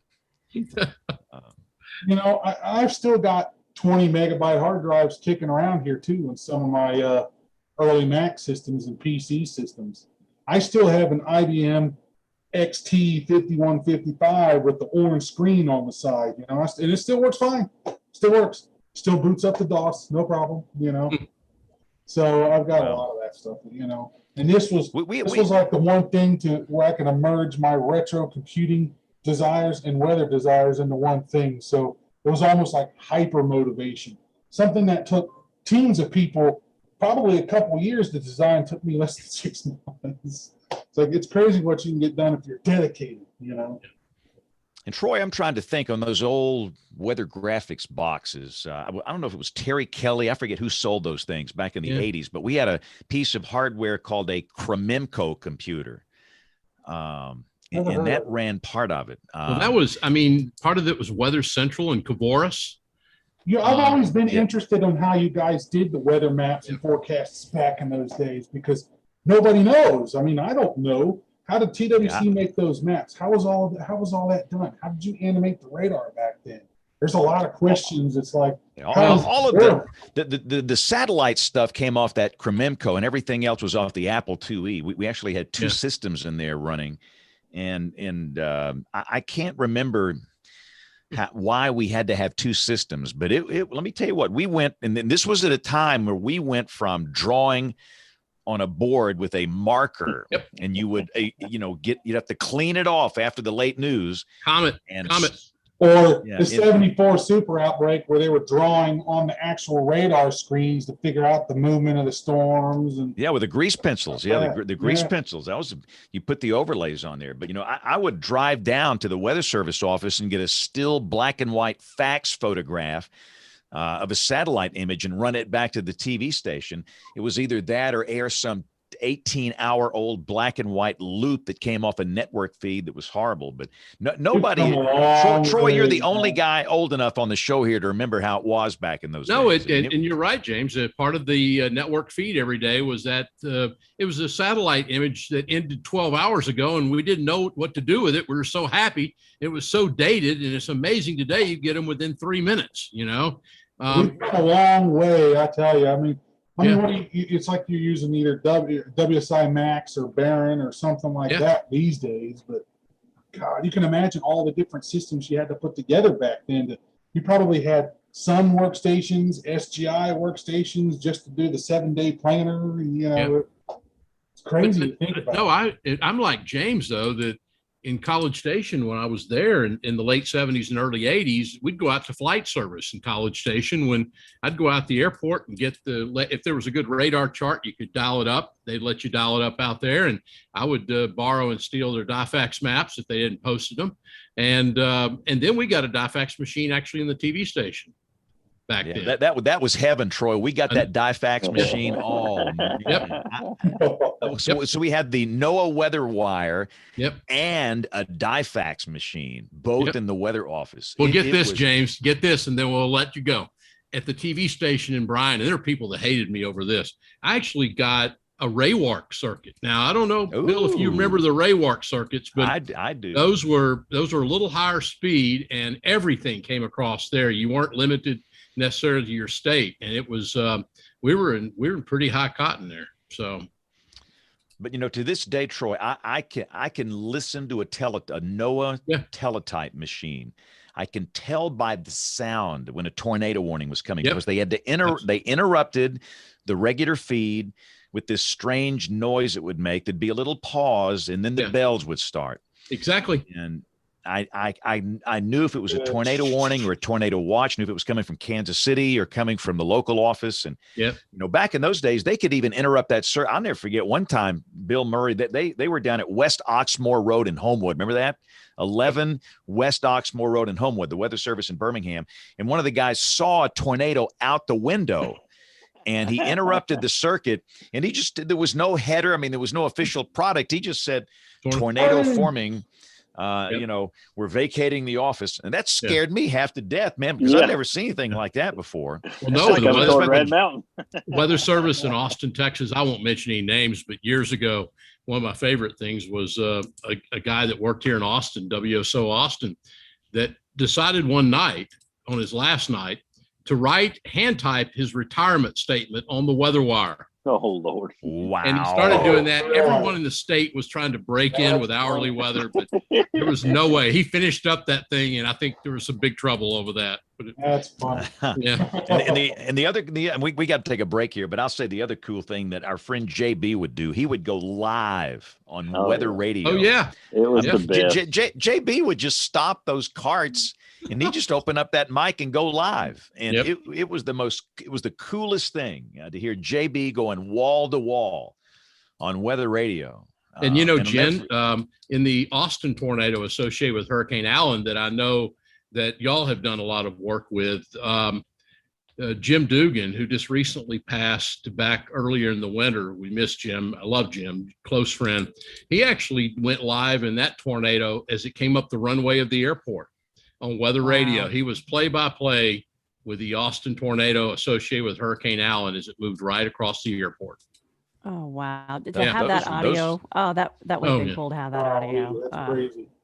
Neat. But I'll say this too. One time we were doing a spotter training down at the Weather Service, and JB went live. We were back in the weather radio room, and he said, "Hey, hang on just a minute. Got an interview with James Mann."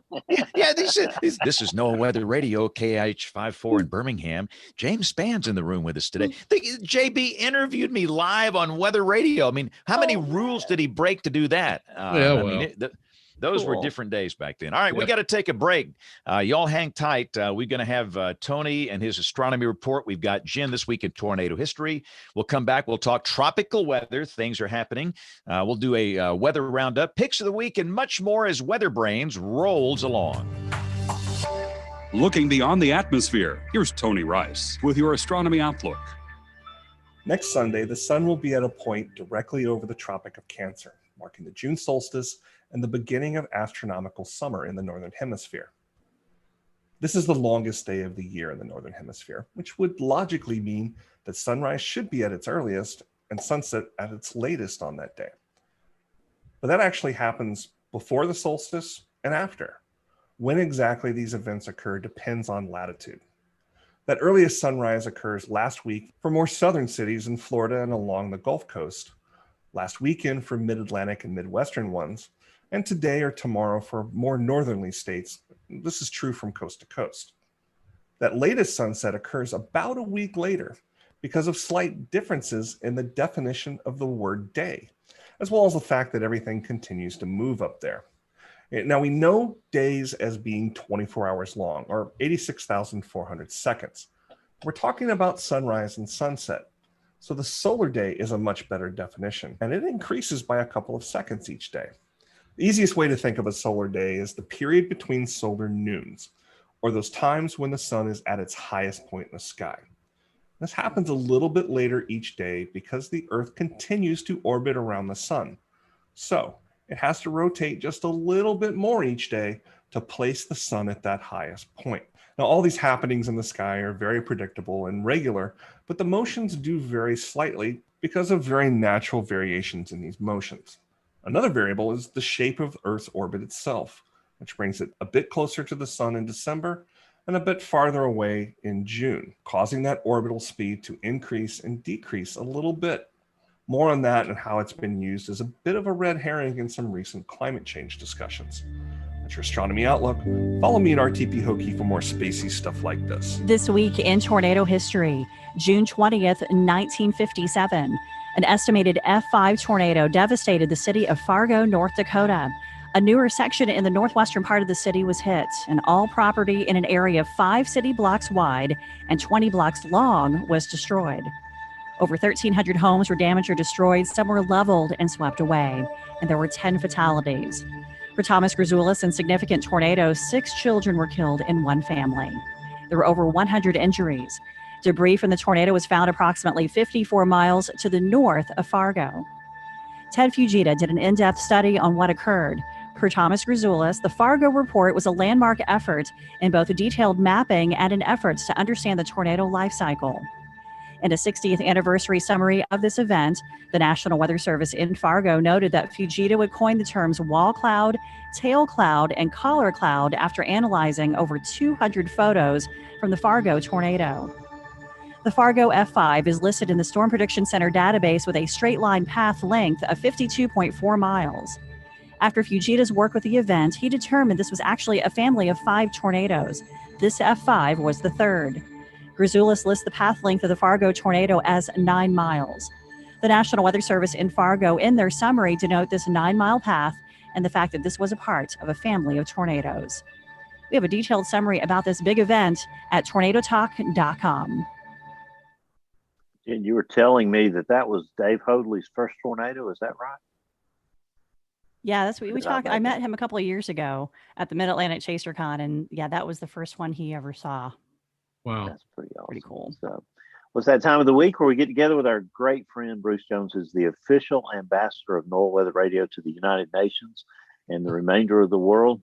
And Bruce, we've been walking down memory lane tonight with the Weather Channel with Mike. He's recreated every weather star virtually under the sun since, and we never asked him this, Mike. What does STAR stand for? I guess that's Satellite Transponder Addressable Receiver. There you go, Troy. Would you have gotten that if I'd asked you that question? Would you have gotten that right? Absolutely not. and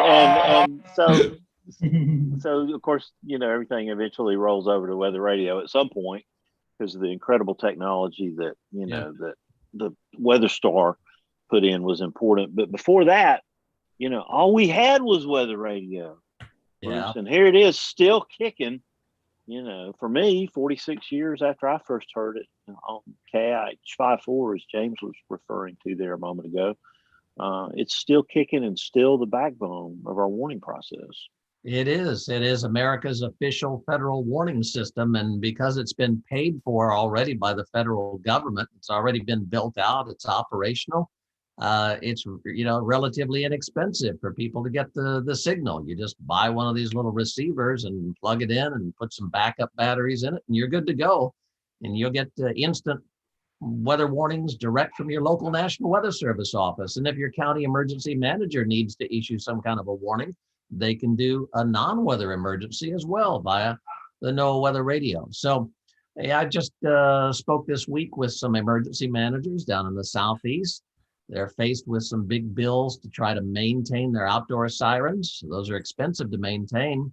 And they're telling people, look, we can buy a weather radio for every home in this city and still have money left over to build some community shelters for the same price that we would pay to maintain these 14 outdoor sirens. So it was designed to be an indoor tornado siren. It goes back to the Palm Sunday outbreak of 1965, the super outbreak of 1974, the Goshen, Alabama tornado of the 1990s. It goes back many, many years that we've decided that we need to have a federal alerting system based on a radio broadcast. And that's what NOAA Weather Radio is. So now one of those emergency managers calls up and tries to use your discount code here for WeatherBrains. Are y'all going to turn him down, Bruce? No. All are welcome. All are welcome. For those of you who are fans of the show, we do have a discount code at Midland USA. It's midlandusa.com. That's the website. And if you'll go and use the promo code SPAN25, that's SPANN25. SPAN25 is the promo code that gets you 25% off all weather products and accessories at midlandusa.com. Father's Day is coming up, and NOAA Weather Radios make a fantastic gift for dads, for granddads, for your son-in-law, for your son. These make wonderful gifts for anybody that's a dad. Anybody that has children or grandchildren, they should have a NOAA weather radio in their home. And if they travel in an RV, make sure you have one of those portable weather radios in your RV, because it's amazing how many people go out camping every year.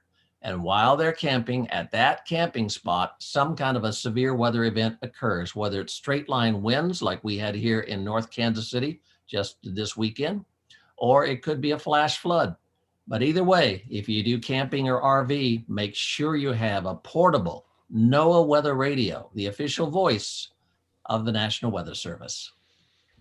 You know, that hand crank model is just outstanding. Yeah. I mean, it is, you know, for people in hurricane zones, for people that do go camping, even just for people that don't go camping. I mean, that thing is so handy, and you can like recharge your phone off this thing, right, Bruce?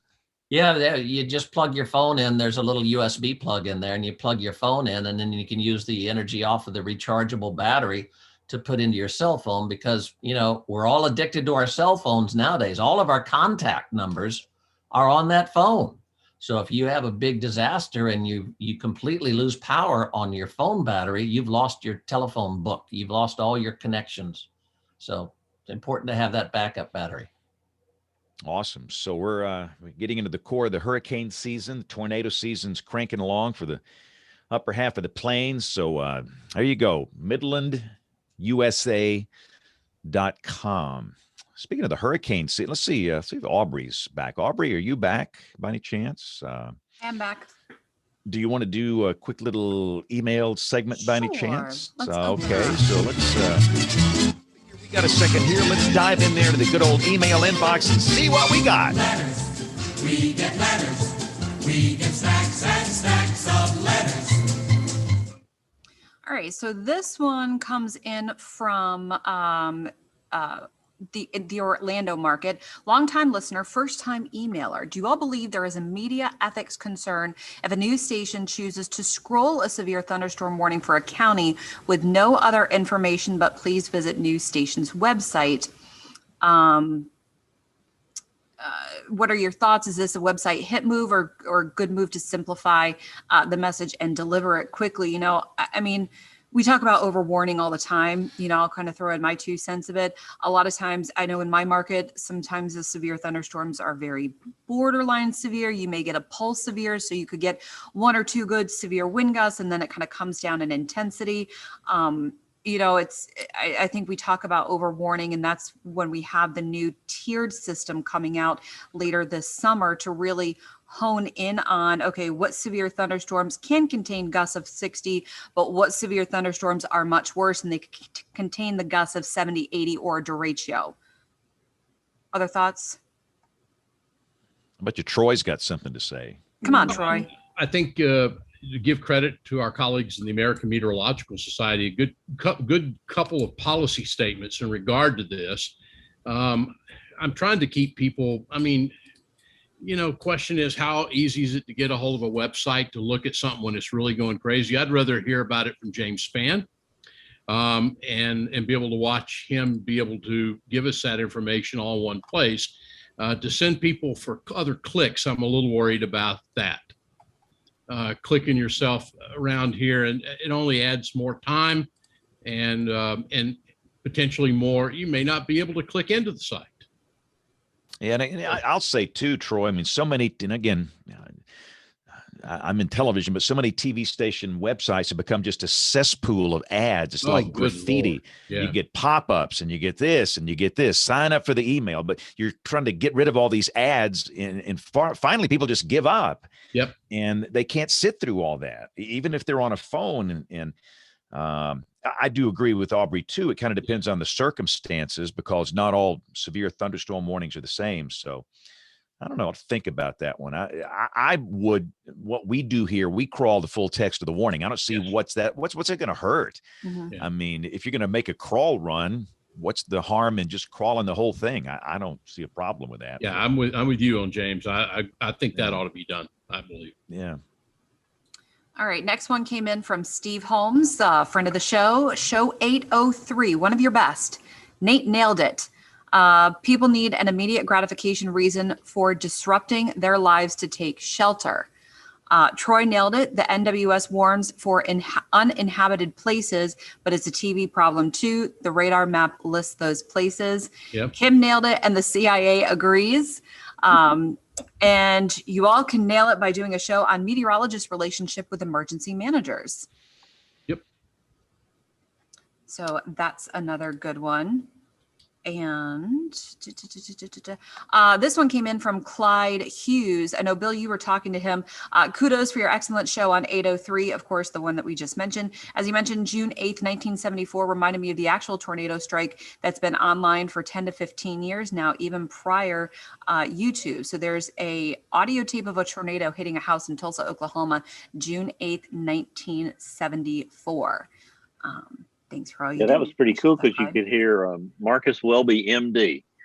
Came on 9 o'clock, if I remember correctly. ABC television.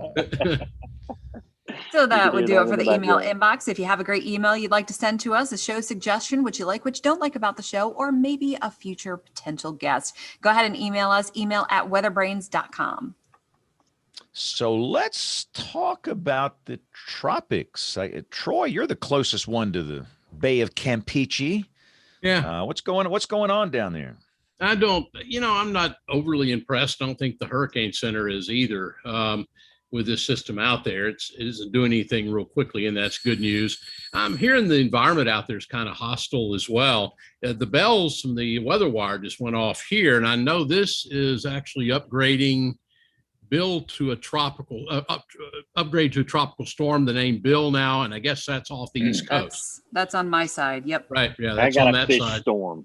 At Dang fish it. storm, but it's going to set up the surf. So we're going to have some high swells and, rip currents, obviously always a big concern when you have some of those coastal storms. So that's what it's going to do. Doesn't look like it's going to be high rip current because it is so far offshore, but certainly something moderate and still dangerous. Yeah.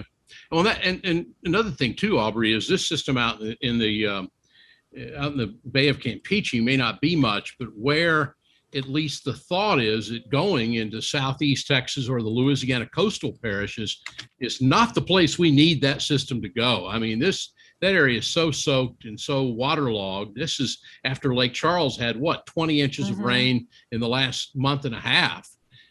It's headed in that general direction with time by the next weekend. So, golly, they don't need that. And it's still a reminder that, it doesn't always have to be a named tropical system to produce significant flooding or significant issues and big concerns and stuff. So. Yeah, and I would, so Bill, his form, which means if the Gulf system gets a name, it's Claudette, right? Ooh. I think that's the next one. That name has remained all the way from 1979, the first year. It has. Yes, it has. The men were that was were right before Hurricane Frederick Right. in 79. Goodness. But it could very well Bill Murray wet us down here in Alabama. We'll be on the wet side of the thing at some point this weekend. So it'll be and typically with these early season systems, the big issue, it's rain and rip currents. And goodness, we have had so many issues with deaths on the coasts. We had a lightning death at Tybee Island. Did you guys see that this past weekend? 15-year-old girl killed by lightning on Tybee Island, Georgia. And we have had multiple drownings on the central Gulf Coast. We had a police officer, a deputy with Baldwin County Sheriff, who went in trying to save 3 swimmers in distress, and he drowned. It's been rough. So, I believe I just saw from a friend of mine who used to work here. It was a Good Samaritan had hopped in the water to save, I think, a father and son, and then he went missing. And they Hillsborough County, so that's Tampa, right? And they believe they found this man's body. So Goodness, it has been rough. So, but yeah, so that's the activity in the tropics. Again, these are early season systems, and Bill will not stay Bill for long. I think the Hurricane Center expects that to go post-tropical by tomorrow night. And we'll see what Claudette does. But again, it's going to wet down some folks in the central Gulf Coast probably for the weekend. When you said Bill won't stay Bill, I was worried about Bill Murray. I didn't know if you knew something or not. Yeah. You're talking about the tropical system, so.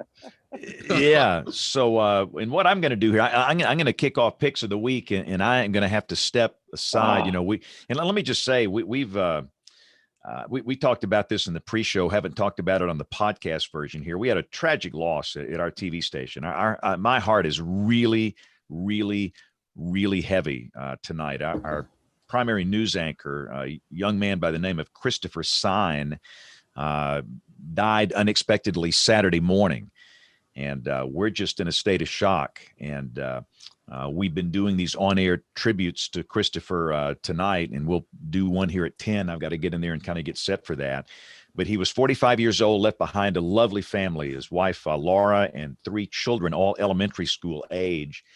For those that don't know, Christopher, and by the way, that's going to be my pick of the week. It's a video to one of the tribute segments we did earlier this evening for Christopher. Christopher is involved in the sports world and the weather world. In the sports world, he played football for the University of Alabama back in the 90s under Coach Gene Stallings. And I had to call Coach Stallings Saturday morning to let him know, and that was hard. Coach Stallings lives in Paris, Texas. Troy, you ever been to Paris, Texas? No, but I know Coach, so that's yeah. Yeah, and he didn't answer his cell phone, and he called me right back, and he was out in his tractor on the farm, and he's doing fine. He sounded great, and we talked for a long time, but it was just a heartbreaking thing for him to hear, because they were close, and Christopher really a lot of his life decisions were influenced by Coach Gene Stallings, including the decision to get into journalism and television news. But in terms of the weather world, he had a remarkable story to tell during Hurricane Ivan. This was in 2004. And Bill Castle, our chief photographer, and Chris got stranded in Gulf Shores on the beach, and they couldn't get over the Intracoastal Waterway. And they wound up riding out this major hurricane on the beach in the stairwell of a condominium complex. And we lost touch with them, and we had no idea about their welfare, and that was horrifying.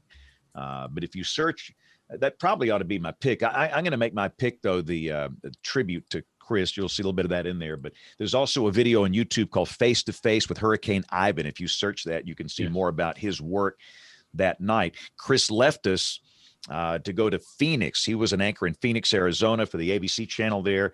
Came back here when Dave Baird retired 4 years ago. He joined us in 2017, and he's my buddy. I mean, I cannot believe I'm about to walk in Studio A and he's not in there, mocking me. And he watches WeatherBrains. He'll sit back there and watch the show, and they'll say, and they don't have any audio, so we can't really hear it. But anyway, he's just a great man, a great journalist. And we're going to miss him a lot. So that's my pick of the week. It's a tribute to Christopher Sein. So Bill Murray, you pick it up, and I got to run to Studio A. Thank you, James. Yeah, just a sad situation and a shocking situation. Well, Bill, one thing that I would tell you is this afternoon at 4:00, I watched streaming online to see the tribute to Christopher, and it was very difficult to watch, but it was very well done and I can imagine the people at ABC 3340 and how they have to deal with this. And I give a lot of tribute to James and everyone there, and that they're sort of my pick of the week too, because they're very strong people. And my thoughts and my prayers are with the people at ABC 3340. Yeah, most nights we watch Jimmy Kimmel coming out of James's newscast, because he shows pictures that people tweet to him, and then almost every night he tweets, and he tosses it to Chris, and it's just not going to be the same without that, because Chris was just sort of, to me, the lead in to Jimmy Kimmel. Yep. And gonna miss that a bunch. So really sad, but all our thoughts and prayers go out to the Sein family and everyone at the television station. So, Aubrey, you got time for a pick of the week real quick? Yes. Everything seems anticlimactic now. I know. It's so sad. And we're thinking about everyone at the, his friend's family, everyone at the ABC 3340 station. So it's, you know, all of our hearts are heavy for what they're dealing with. So on a lighter note, I saw this incredible tweet today of this video. Apparently, this guy in Oklahoma was out surfing thermals in his glider plane Sunday afternoon and came across, looked like maybe a land spout. There's a video of it, but boy, was that quite incredible. I mean, you're in the sky and all of a sudden you got a funnel cloud basically right next to you. One of the more interesting close-up tornado photos and videos I think I've ever seen.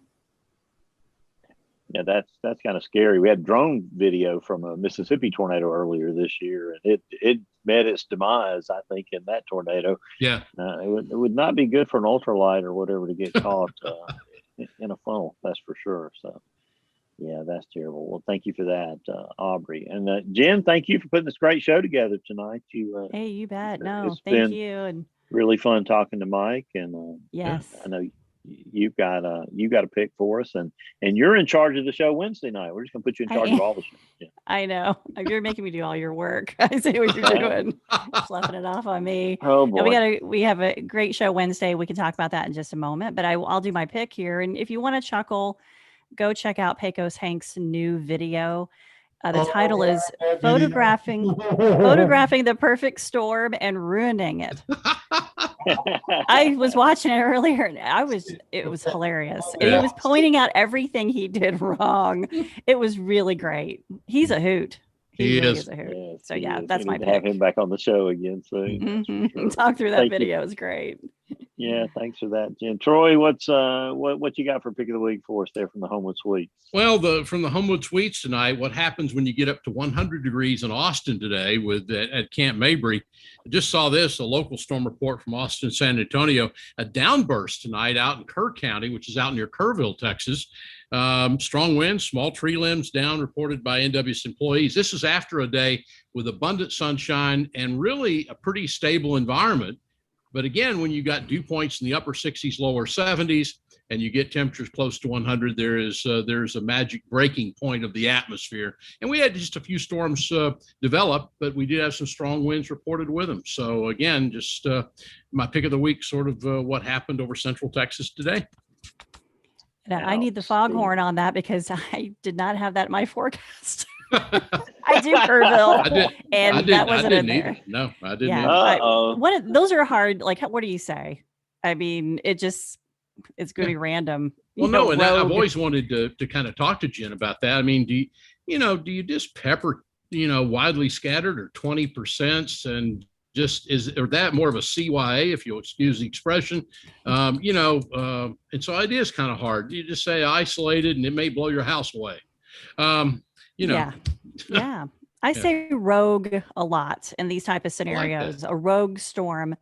And hopefully people realize that it's going to pop up somewhere, or not. And so it is kind of a cover yourself type of thing. Yeah, I've never seen that symbol on my GR Earth for the storm report for a downburst. That's a first for me. I'm sure it's been there many times and I just missed it. But that's the actual one. Thank you for sharing that, Troy. Yeah. All right, Bruce Jones, you always have a great pick of the week for us. What you got for us this week? I talked recently about the anniversary of the big tornado outbreak, May 17th, 1896. And I went online and I found something I've been looking for quite a while. This is a copy of the Brown County World newspaper. And there's a headline there about pretty houses at Pony Creek. We talk about the El Reno tornado and how big that one was. Hallam, Nebraska was also a big 2-mile wide tornado. I've done the plotting of this tornado that went through just north of Morrill, Kansas in 1896. And it's at least 2.5 miles wide, if not 3 miles wide. So I'm just going by the plat maps, and all the newspapers had, Farmer Smith lost his barn, Farmer Johnson lost it and when you put that on the plat maps, you can see that damaged swath was at least 2.5 miles wide. Wow. So You know, these 2 mile wide, 2.5 mile, 3 mile wide tornadoes, very rare, maybe once every 50 years or so, but they do happen. And this was a newspaper from 1896 showing some of the damage photos up there. Boy, this group right here is keeping eBay in business, it looks like. That's where all the good stuff is. I need Bruce on Tornado Talk right now. No, because that is awesome. That's what we do. We go back and track all that. So send me an email because we may want to talk to you. I'm not kidding. If you've already tracked stuff like that out, if you'd ever like to be a guest writer, please let's chat. I'll write this one up for you because it's an interesting story. That would be great. Thank you, That's Bruce. awesome. Well, thank you for your support of the show, Bruce, and helping us keep the lights on. We appreciate that. All right, now stalled about as long as I can for you, Mike, but I know you're prepared. You got a pick of the week for us? I don't know if his video froze or if we just locked him in place. There we go. It's getting a little choppy on my end. What were you saying? So what do you have a pick of the week for us? I didn't warn you this was coming, but pick of the week. I'm trying to parse what that actually means. Yeah, we have such good show prepreration here, don't we, Jen? That we always let our guests know exactly what to expect. Pick anything. So I can't process that. you've been a font of information tonight. What if you had to share something with people that you think they would find interesting from the internet or books, movies, anything? What would you share with them about weather? And you don't have to. You can take the foghorn. It's kind of hard to think about that on the spot. It's something that actually. There you go. All right. Well, you send email me a pick of the week if you think about it. We'll add it to the show notes. We've really enjoyed having you on here tonight. Your knowledge and passion for the subject is phenomenal. Thank you, Mike. I appreciate you having me on here. We call the show WeatherBrains for a reason, and you fit the bill on every level tonight. Yeah, I was wondering because I'm more on the technology side than weather side, but hey, why not a little bit of both? No, it was great.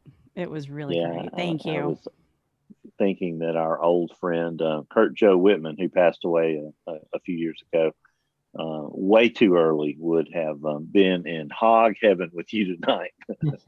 Mike, we'd had to have a separate show, just you two, just you talking. So we appreciate you being here. All right, Jen, you got the next show coming up. It's going to be at a really special time this Wednesday night at 7:00 because of James's pending vacation. Yeah, I'm very excited to have for the full-time Aaron Rigsby, storm chaser extraordinaire. And what's awesome is that Wednesday is the anniversary of the Pilger twins, the Pilger family, and he was on those tornadoes. And so it just so happens that he's going to be able to talk about that, about his life, what got him into chasing, and he's just going to talk about it. And he is a West Central Ohio boy. He's actually from Marysville area, which is where I'm up here in this area too. So he's a great guy and he's got a great story. And so we're going to hear from him. Cool thing about the Pilger twins, Thomas Grisoulas picked Aaron's photo to be on volume 2 of the new Significant Tornadoes book. So we're going to talk about that, how all that came about. And he's got a great story. He's so excited. He's a huge fan. So that's what we'll be doing on Wednesday. Okay. And then for the show after that, we want you to get Tom on to come and talk about the book. Oh, man. That's been our standing order for the last 14 years to get him on here. You challenged me last week. Who did I get for in July? Now, who did Jen get after all of that but Bill Curtis? Hey. And I'm so excited. I'm excited. It up. Because Bill Curtis is like a hero of mine. And so I immediately say, you can be on the 21st. We've got an opening. Not even thinking that we weren't going to have a show on the 21st. But, his long time, because his wife passed away a long time ago, and his longtime, partner became his wife a few years ago. And she wrote back when we had to change the day. And she said, y'all have a really special show there. So I thought that meant a lot, that comes up. But it's going to be a hoot to have Bill on, of course. Yeah, great. That's in July, right? That's yes, I think it's July 19th. It's going to be. Okay. Yeah. And if you something else too, guys, and I give Bill a plug on this, and we don't see it on every cable system, but the Decades cable system, which is they're out there, folks. And Bill and his co-anchors do a show every day at 7 a.m. Central, 7 p.m. Central, through the decades. And his historical show talks about the news events that occurred on that date. And it's amazing work. I'm excited to hear about the storm, Jen, but I'm really excited to hear about his work with this because it's such a great document of the day. If you've never seen it before, most of you haven't because it's not on a lot of cable systems, but it's out there and you can pick it out of the air. And the Decades Network and Bill Curtis's work there is really amazing. I've never seen that. So that's on the air channels. Yeah, it's called the Decades Network. Okay. It's like MeTV or these other right that are not getting a lot of cable, but it is a very well produced program. Which every day you sit down with it for an hour and it goes through everything that day in history for today, like the 14th day of June, and that's really cool. Amazing. And it's also cool that he still does Wait, Don't Tell Me on NPR. So we'll have to come up with a limerick game to play with in Troy that week. I'm afraid we'll all lose with that. I have a feeling I just admire Bill's work. Yes, I do too. Well, any other business to bring before the August body here tonight? Troy's sending the old adjourn signal. Yep. So I'll take that as my cue. WeatherBrains is the weekly netcast. It's all about weather. We generally do it on Monday nights. As soon as I say that, we're going to be doing one on Wednesday night for James's vacation, but we'll be recording that at 7 p.m. Wednesday night with Aaron Rigsby. And then that'll get released into the wild at its normal time next Monday night. But you can watch it live on bigbrainsmedia.com or on YouTube. But otherwise, you'll get the finished podcast next Monday night, early Tuesday morning, like normal. But until we meet again in just 2 nights, I'm guest booking officer Bill Murray, and I want to wish you a great week and tell you to keep an eye to the sky because you'll always have something fun to look at. Mike, thank you for a great show. Thank you, Mike. Hey, Mike, thank you. That was awesome. Very cool, Mike. Share my knowledge.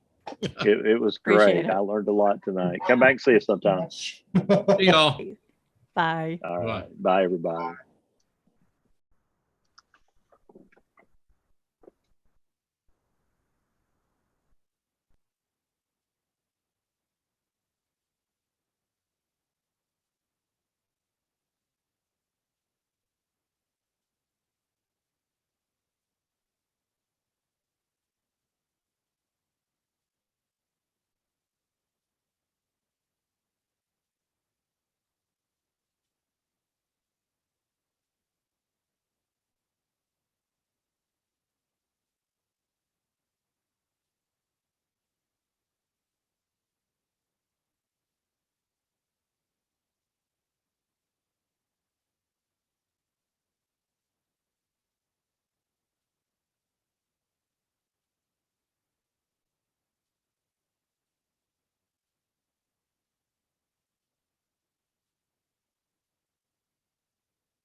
Okay, that was a fun show tonight.